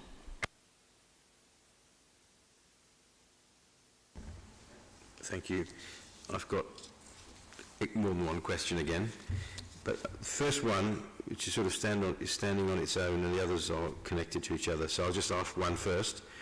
How do you propose to make the point system, or this allocation system, sorry, more transparent, and how to improve on the current point system. Isn't it clear enough?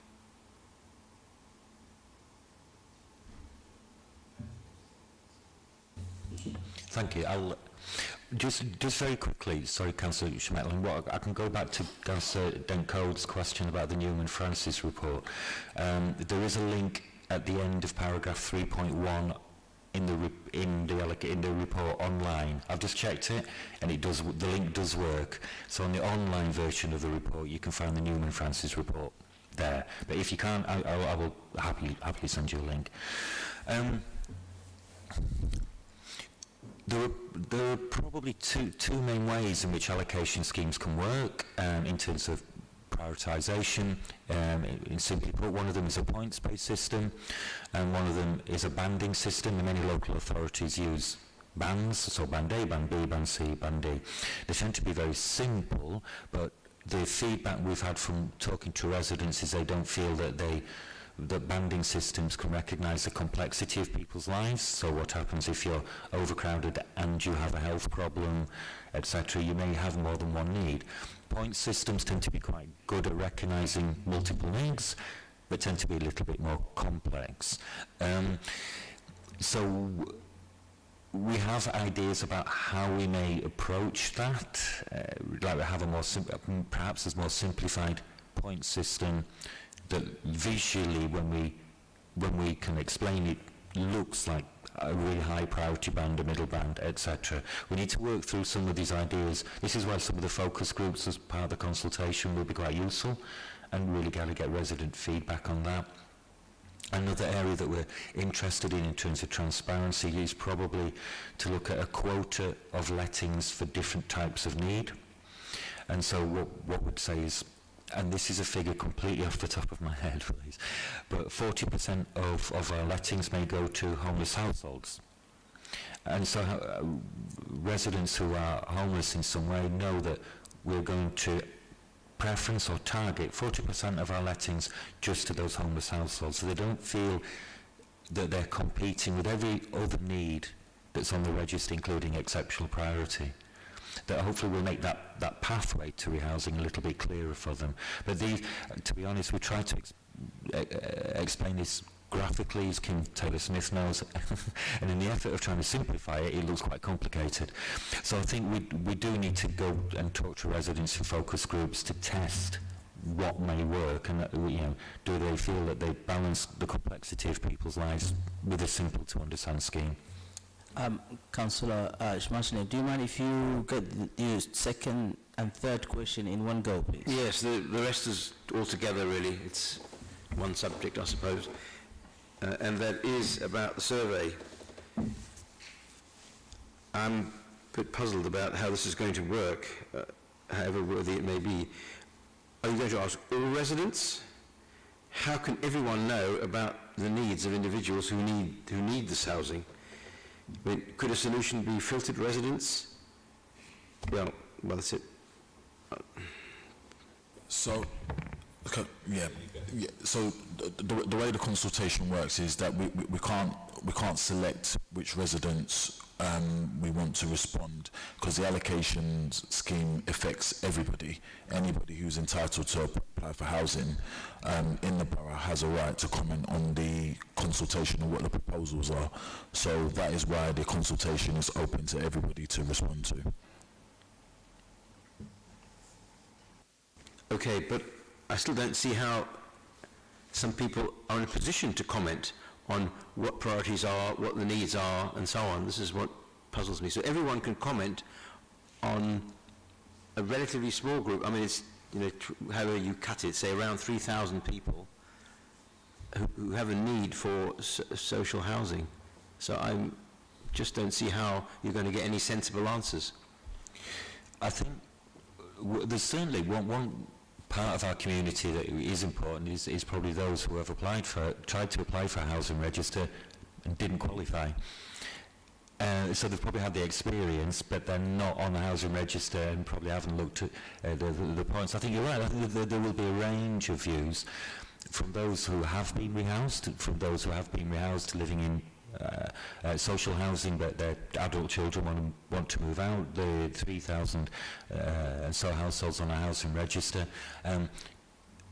In another piece of resident engagement that we're undertaking at the moment, we're actually explicitly talking to households who have been rehoused, as opposed to those who are waiting to be rehoused as well. Unfortunately, our client group is always the potential, the people that probably don't think they need us now, but in 6 months' time they might need us as well. There'll be many community groups, and I expect we've had responses from community groups, whether they advise on housing or just have very close links with the community. So I'd certainly take the point, but I think there's a lot of voices out there, of people who are not on the register, but do have quite a good experience of trying to find affordable housing in RBKC, I guess. Could I just ask one final follow-up on that? Will the form have a tick box section, a question which will ask them about a relationship to social housing, whether they've tried to find something? Then you can filter out internally or weight the answers appropriately, because I just find it difficult to see how certain people living in certain housing could possibly comment in a useful way. Yes, it will. Yes, it will. But okay. I guess what it does do is it will give us a better understanding of how people in different circumstances feel. So they may be in social housing, or they may be on the register, or in temporary housing, they may be in private rented housing, or they may be in a HMO, house of multiple occupation. So I guess what it will probably do, not only does it help us sort of work out and maybe weight it as you say, but it probably gives us a better understanding of residents in the borough in different housing circumstances and what their needs might be as well. Not all of them are going to be met by the allocation scheme, but we do other services as well. So it'll inform our wider work as well as the scheme, I think. Thank you. I think you've mentioned, Councillor Dory Smartling, a very good point, and it's worth noting again the group of people who are open to give this survey. We know the housing crisis is an issue, but then again, it's not a crisis for everyone. There are private landlords who make tons of money out of it, and really not giving a decent human, a fit for human habitation homes. So I think it's important to take the points that you've raised on board and to clarify who is actually giving the feedbacks, and whether it's tick box or giving you more details. There are organizations who are relevant to give feedback. They themselves may not need it, but they give housing advices. But we will not supposed to be hearing from private landlords who have a direct conflict of interest. Yeah. So we need to make sure that the data that we're collecting is actually coming from the right mind rather than engineered data. So thank you very much. That was a very valid point, and I think it will be commented. I will let the officers comment first, and then I will come to you to answer your question. Just to follow up, Chairman. I mean, sure. Yeah, go ahead. I think the point that Dory and the Chair just made was to structure the way that the survey or the consultation is more relevant. We've done on Holland Road about the tree planting, basically giving up car park and asking residents whether they own a car or not, because the way it structures gives you accurate definition of the survey rather than generalizing comments of, oh, we don't like that, we don't, like that. So it's just... Yeah, thank you, Councillor. Well, thank you, Kojo. Yeah, thank you, Councillor. I suppose the thing I will add to what has just been said is we have a homelessness forum which is held with key stakeholders in the borough, and stakeholders for people who are representing marginalised groups, and the consultation has been actively promoted with those stakeholders so that they can engage with the residents who they represent. And we're not hiding the consultation, we are publicising it to try and encourage that level of engagement. And if there are people who need support in terms of engaging with the, probably should use a different word, but who need support in completing the online survey, then we're more than happy to do so. But we are actively promoting it. Thank you. On this note, we will move from this, just a bit of summary. The issues has been mentioned on A5, overcrowding and allowing children at the age of 20, older than 21 years of age. Again, surveying data, which is very, very important. Where the data is coming from is really crucial, and I think that the team will look into that, and hopefully will give us that data when it is ready at the end of February, or also, as the Councillor Ariana Rati mentioned.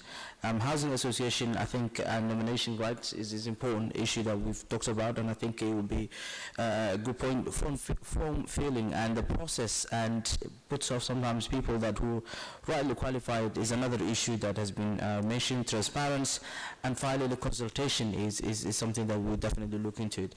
So I think taking all these points away, the senior officers and the lead member will respond it back to us, and this is an ongoing live scrutiny project rather than one-off scrutiny. So we will probably come back, you will come back to see us again, to hopefully when the data is ready, and we will be able to comment on it.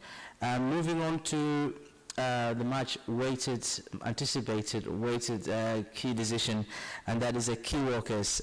This council has been on the spot for not having a proper key workers homes, and it's been ongoing on, but the leadership has been reacted to it during just before COVID, and most importantly during COVID, and there were homes that have been piloting projects. So before even giving more details about it, I will welcome the platform to Councillor Keane Taylor-Smith, the Deputy Leader. Sorry to interject. May I just interject? I can excuse myself for a moment. If you're not calling a break, if I could just go for 5 minutes. Oh, please, you don't even have to mention it. Go for it, please. Thank you. Apologies for that. If anyone else wants to have a break, we just have to make sure that the quorum is right. So any other councillor, one more can go, but we will finish it quickly. Hopefully, we'll be in time. Councillor Keane Taylor-Smith.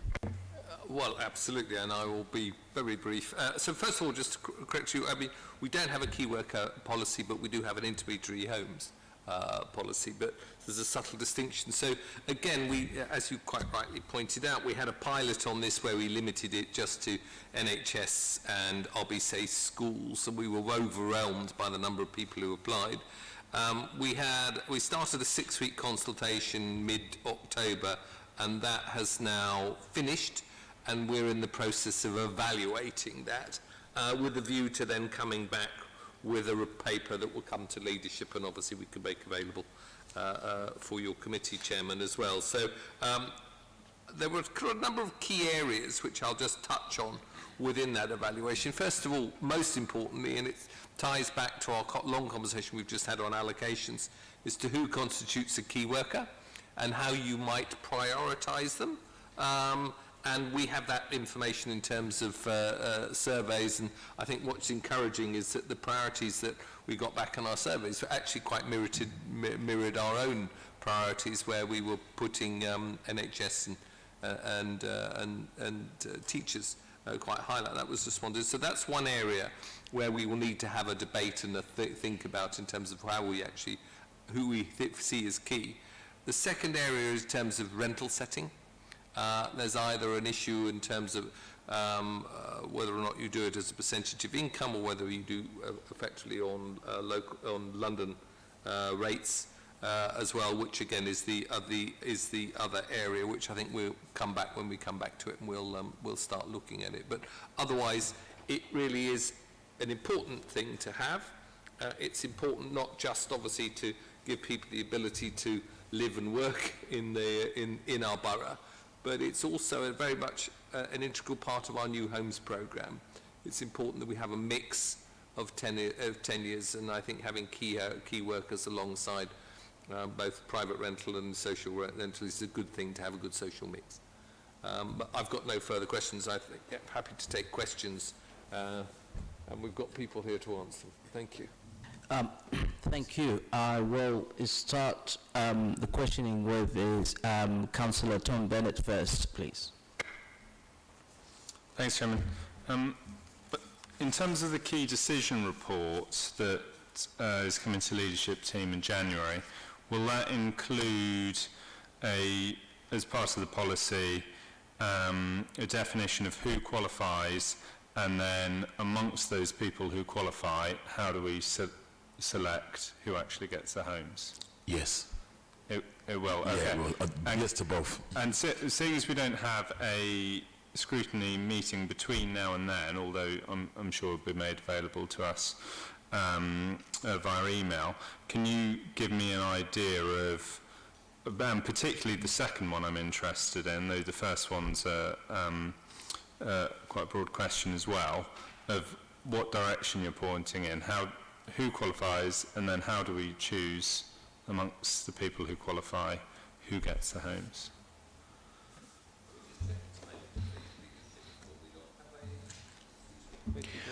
I don't think we do, but I have been in touch with my colleagues in governance about the best way that we can circulate the report. So if there's not a meeting, you'll certainly get, we'll do it by other means, so you'll certainly have sight of it.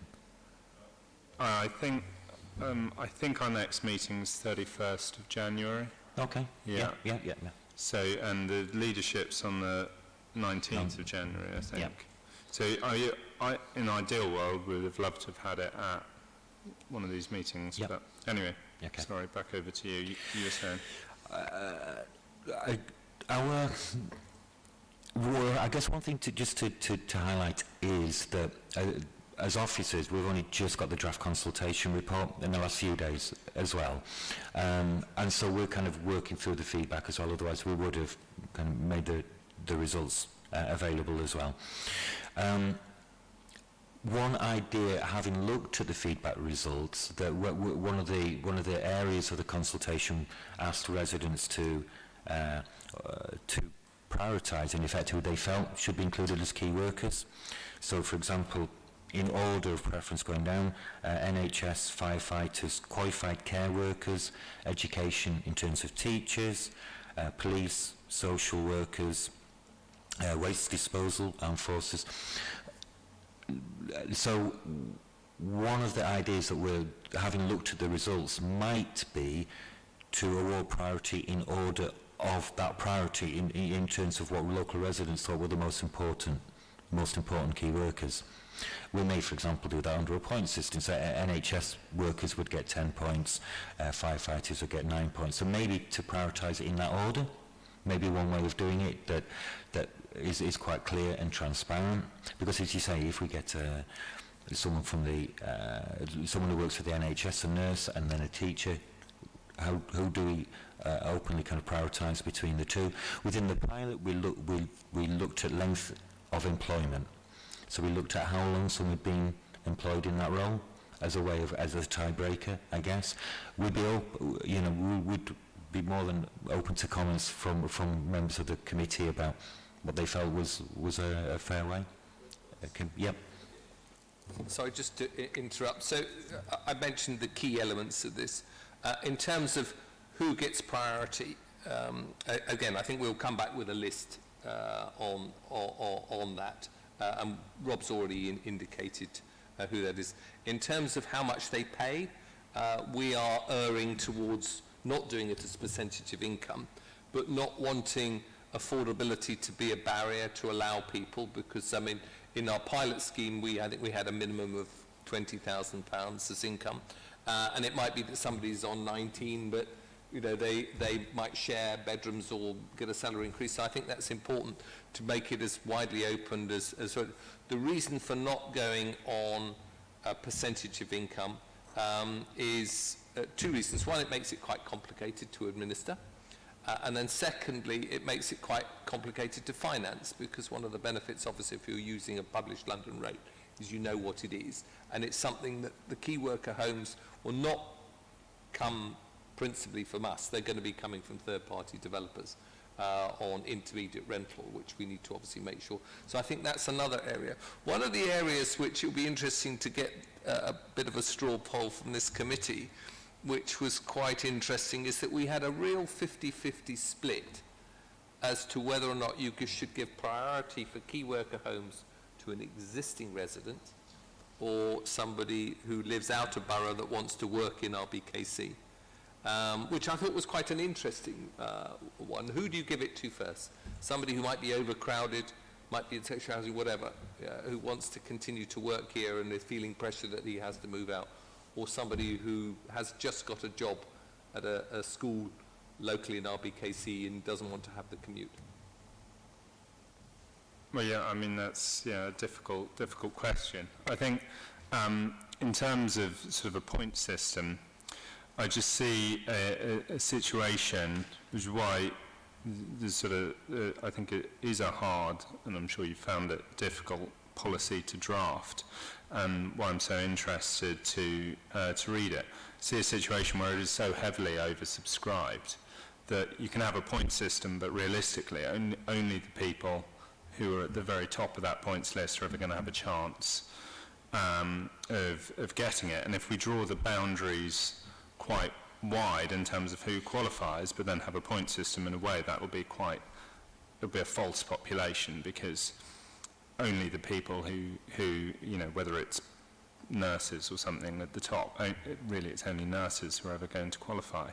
And then if we have this very, very wide population and we're only able to provide 50 homes or 100 homes or 200, even if it's 200 homes at key worker rent, I mean, there's a percentage of that population. I'd imagine it would be minuscule. So it's sort of almost, like a lottery system, like if we were delivering a service for residents but said only 0.5% of you actually get it, and residents might say, well, why? Why would...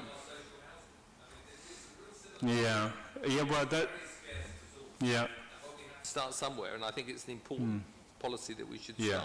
Although, of course, with social housing, we have a statutory duty to do it, but I agree there are things. So, I mean, the one thing I mentioned in previous committees is, which is one thing which sort of makes sense to me, is if you can identify jobs where there is value add to being on site in the borough. So, for example, we used to have policemen's cottages where you say actually a policeman who has to be sort of, I don't know if that's at all realistic in this day and age, but sort of has to be on shift. Do you want someone nearby, or someone, the park keeper, or something like this, something where there's value add to them being on site?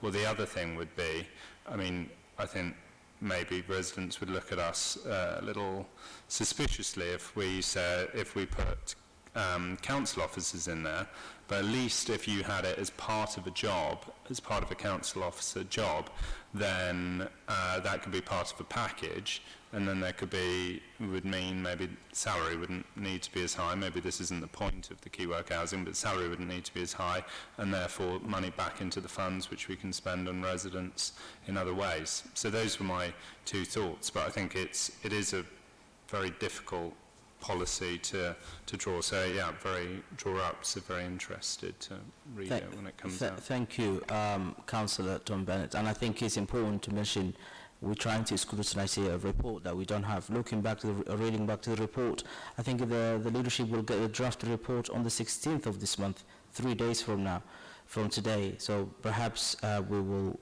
be able to get a full report about the allocation and so on. I will call councillors the way I saw when they had raised their hand. Councillor Hammond first, Councillor Greg Hammond second, and Councillor Dorish Martining third. Councillor Duncoat. Yeah, thank you. I'm a bit alarmed that we aren't going to be able to look at the whole report before it's actually agreed, because I think we've got some information. This is so important. I would really like to go through it with a fine-tooth comb and knock out any kinks in it before it goes to leadership. I don't know if that can be done, but I really think we should. It's hugely important. We're spending good money on this, so I just want to make that point. And we're not there yet. It's just not finished, and we're still having ideas about it. I think it's way too early to be agreed before it comes back to us. We used to have a lot of key worker housing, as you said, and there were nurses' homes at St Charles and down by Royal Brompton. The council had park keepers' homes,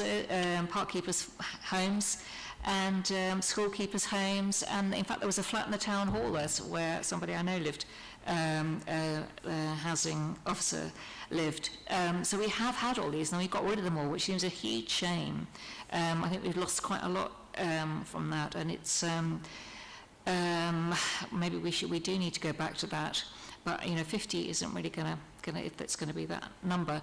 The other issue is something we have to think about, and it should go in the report somewhere, is people who move around. People at the beginning of their teaching career, for example, all firefighters, all nurses indeed, they move around after a couple of years to get promoted, and then they may come back. They may come back and forth and so on. And I don't know how we cope with that. We say, okay, we've got this fantastic nurse who lives in the borough. She worked here for 2 years. Now she's working there, and she'll probably come back, or maybe not. How we cope with that, I've no idea. But a lot of people in those jobs move around a lot. Yeah, thank you for those comments. And if there is any comment of the comments the council just mentioned, Gojo. Yeah, no, we've just noted them down and we'll consider that as part of the report. Thank you. Councillor Greg Hammond. Thanks very much indeed, Chair. There's a lot that I agree with what's been said so far, and it is very difficult to comment on these 3 pages, which are just a taster. And what I'd actually like to see is the consultation response and the definition of what a key worker is when you've worked that out. And I really think we ought to see this again before it goes to the leadership team for agreement. I don't know if that can be done at our next meeting on the 31st of January, but whether there's a call-in method that we could perhaps call it in because it hasn't properly been scrutinised. The leadership team, we could perhaps consider that. But I mean, there's obviously a lot of interesting things in here, and a lot of interesting things we could talk about. And I think it's quite problematic. I mean, you've mentioned nurses and the NHS, but the GP practice, what about the practice nurse? Because the GP is not part of the NHS, so how do you include them in? How do you ensure that somebody who perhaps is a key worker doesn't slip through the net? And what about the cleaner and the administrator? Do they have equal value in the school or the hospital to the professional practitioner? I mean, I don't know the answer to that, but what about the Tesco worker or the HGV driver who are critical to the food supply chain?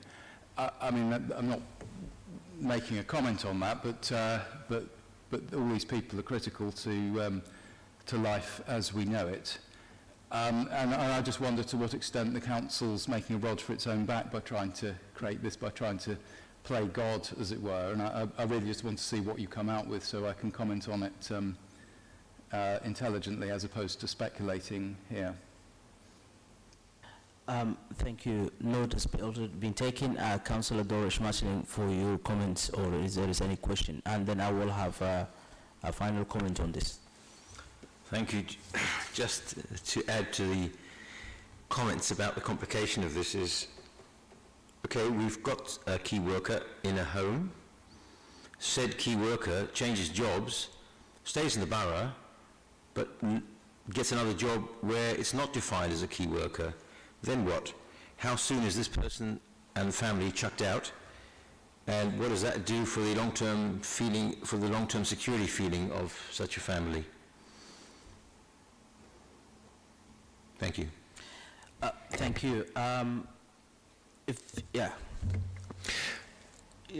I think it is a good point. To a degree, it was covered in the pilots. I think the short of it is that one thing to emphasise here is the tenancies that we'll be granting will be assured short-hold tenancies, albeit not for 1 year. They'll be longer than 1 year. So we're not talking about permanent social housing tenancies. So the provision of the tenancy would be linked to continuing to be in a key worker position, providing services to residents. And obviously the key worker would be aware of that when being allocated the home. And in fact, in some of the conversations we've had with key worker employers, not council ones, they've wanted that explicit link, because it actually helps retention for them of certain certain professions that we're in short supply of. That's not a complete answer, but it probably will be built into the tenancy being a condition of being a key worker and providing services to KNC residents, I think. Thanks, but that's in effect related to what Councillor Bennett was saying. These are basically tied cottages then, or tied flats or whatever.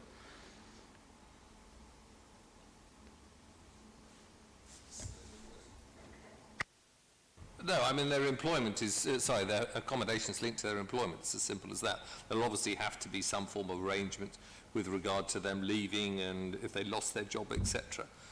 But I think it's in danger of missing the point here, because this is a really good news thing that we are looking to try for the first time to support people to be in employment within this borough. And yes, it is going to be quite complicated. We could get away from a point system. We haven't suggested that we're a point system because we haven't yet evaluated all the comments. But you could just do a pot of people and then have some form of committee that looks and works out how you do it, and looking at each thing as a case by case in terms of their circumstances. And I think I mentioned a bit earlier, it's not just about their employment, it's also about their circumstances. If you've got two people and somebody's out of borough and somebody lives in the borough, who do you give it first? They might be going for the same job. So there are all sorts of ways of looking at how we might allocate this.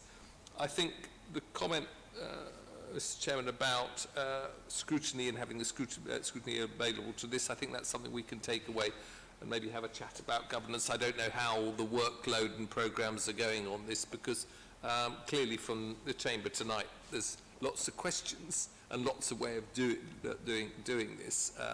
It's not an easy one.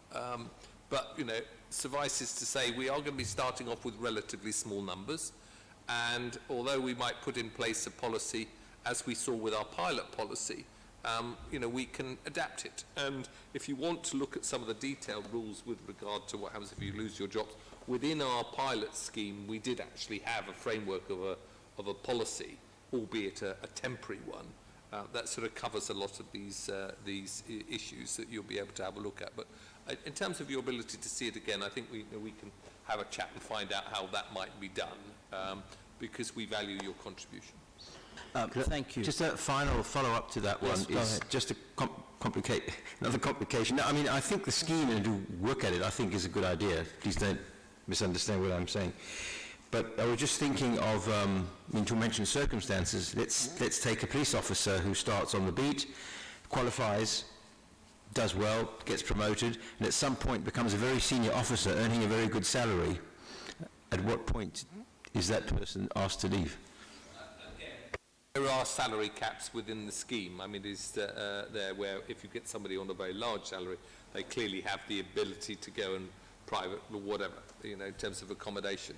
It is to provide support for those people that aren't able to live because of cost.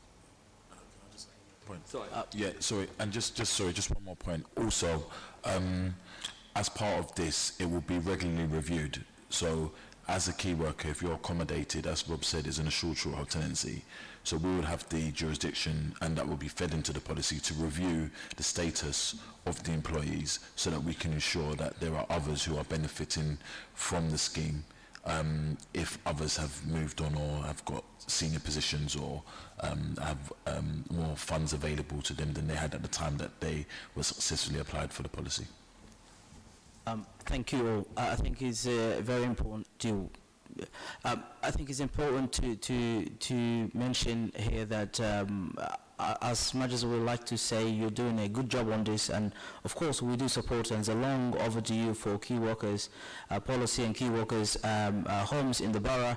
Having said that, we can only scrutinize information that we have here, and if we don't have the information which we want to scrutinize, the scrutiny committee becomes the comment of the scrutiny committee will not worth as much as we would like to. So and we had a meeting with the leadership. In fact, one of the things that we're trying to improve as a scrutiny, this council, is to make sure that the leadership and the scrutiny understands each other and shares information timely. I think we had the 9th of this month a meeting where Councillor Taylor Smith was present, I was present, other chairs were present. The importance of that is to make time for each other and make sure that the scrutiny meets the leadership requirement as well as the scrutiny, so we can give the best possible service to our residents. On that note, I think we will be flexible with this report. We'll be happy to make time for it on our next meeting, the 31st of December, sorry, that's 1st of January 2022, and of that, it would be good for the leadership to move back to the decision making that they're considering, and I'm now directly talking to Councillor Kim Taylor Smith, to move it to February decision making or even March, so that at least we have a time to scrutinize, to comment, and our comments to be valued. And I know you value this scrutiny committee highly, so what's your take on this? As I've already said, I'll go back and have a look at this. I don't know what the work programme is, what other reports are coming to that leadership team. It's not within my gift to say move it from that leadership team to another leadership team. I think that's something I have to go and consult on. You will come back to us on this? No, I'm happy to have a look at that to see whether or not, as I said, I value the opportunity to contribute. Whether or not you could do it in a formal format like this, or whether or not we can do it as a circulated report, that you could give us some comments in. There are different ways of doing things, but I'll go away and come back. I appreciate that, and I think formally will be much appreciated for the scrutiny committee. But Councillor Arian Arata. No, I would just like to second that, your comment, so yeah. Thank you. I think it's all in agreement that we look forward to that report and the decision date moved hopefully to accommodate, just like we are trying to move to get to this item into 2022, 31st of January. We're working together on this for the sake of our residents, and I think we will continue to do so regardless of our political backgrounds. Thank you very much, Councillor Kim Taylor Smith, for your presence and senior officers. Now we will move to the last item of the agenda, which is a work program. And I'd like to thank our officers for taking the time, and happy to welcome Dr. Paula Pochos for giving us just a brief update of the work program and our upcoming meetings. That is the 31st of January and the meeting in March, as well as not to forget the conference that we will have, one-off conference on communities. So we are trying to improve the scrutiny, and we will have a conference one afternoon looking into two themes. Paula, I wouldn't take away from your time, so please give us get us up to date with upcoming meetings. Thank you. Thank you, Chair. On the 31st of January, what the Select Committee has scheduled is a review of COVID-19 recovery with the community lens. So for the meeting, the paper that you have scheduled is a communities paper that will be focusing on two themes, food insecurity as part of the COVID-19 recovery within the Council, and also the Grenfell community recovery. And also, the Select Committee agreed to undertake a day conference to examine the COVID-19 recovery with a communities focus. So the conference is currently being arranged. It has been provisionally scheduled for the 10th of February. And we are working on finding an appropriate venue, and perhaps at this point members would have to consider, depending on how the situation with COVID goes, whether it will be a physical meeting. The conference is planned to be organized around two themed sessions. One would be looking at the COVID-19 response and recovery, with a special focus on the Council's long-term strategy to reduce food insecurity, and another one focused on Grenfell community recovery. Thank you, Chair. Thank you. If there's any comments from the Select Committee members, I would welcome. If not, then that will be it. And thank you very much, Paula, and the rest of the officers for the work you do to support this scrutiny committee, as well as other scrutiny committees. I understand it's the month of December and one of us will be celebrating Christmas, and just want to say safe Christmas rather than under this current situation and health emergency. So please be safe, and when you are dealing specifically with elderly and people who have immune compromised, and also have a very safe New Year. I think safety is the number one for this year, and hopefully we will not repeat this sort of safe Christmas and safe the New Year next year, and hopefully COVID will go away. That's my wish, but there you go, who knows. Thank you very much all, and the meeting ends now. Thank you.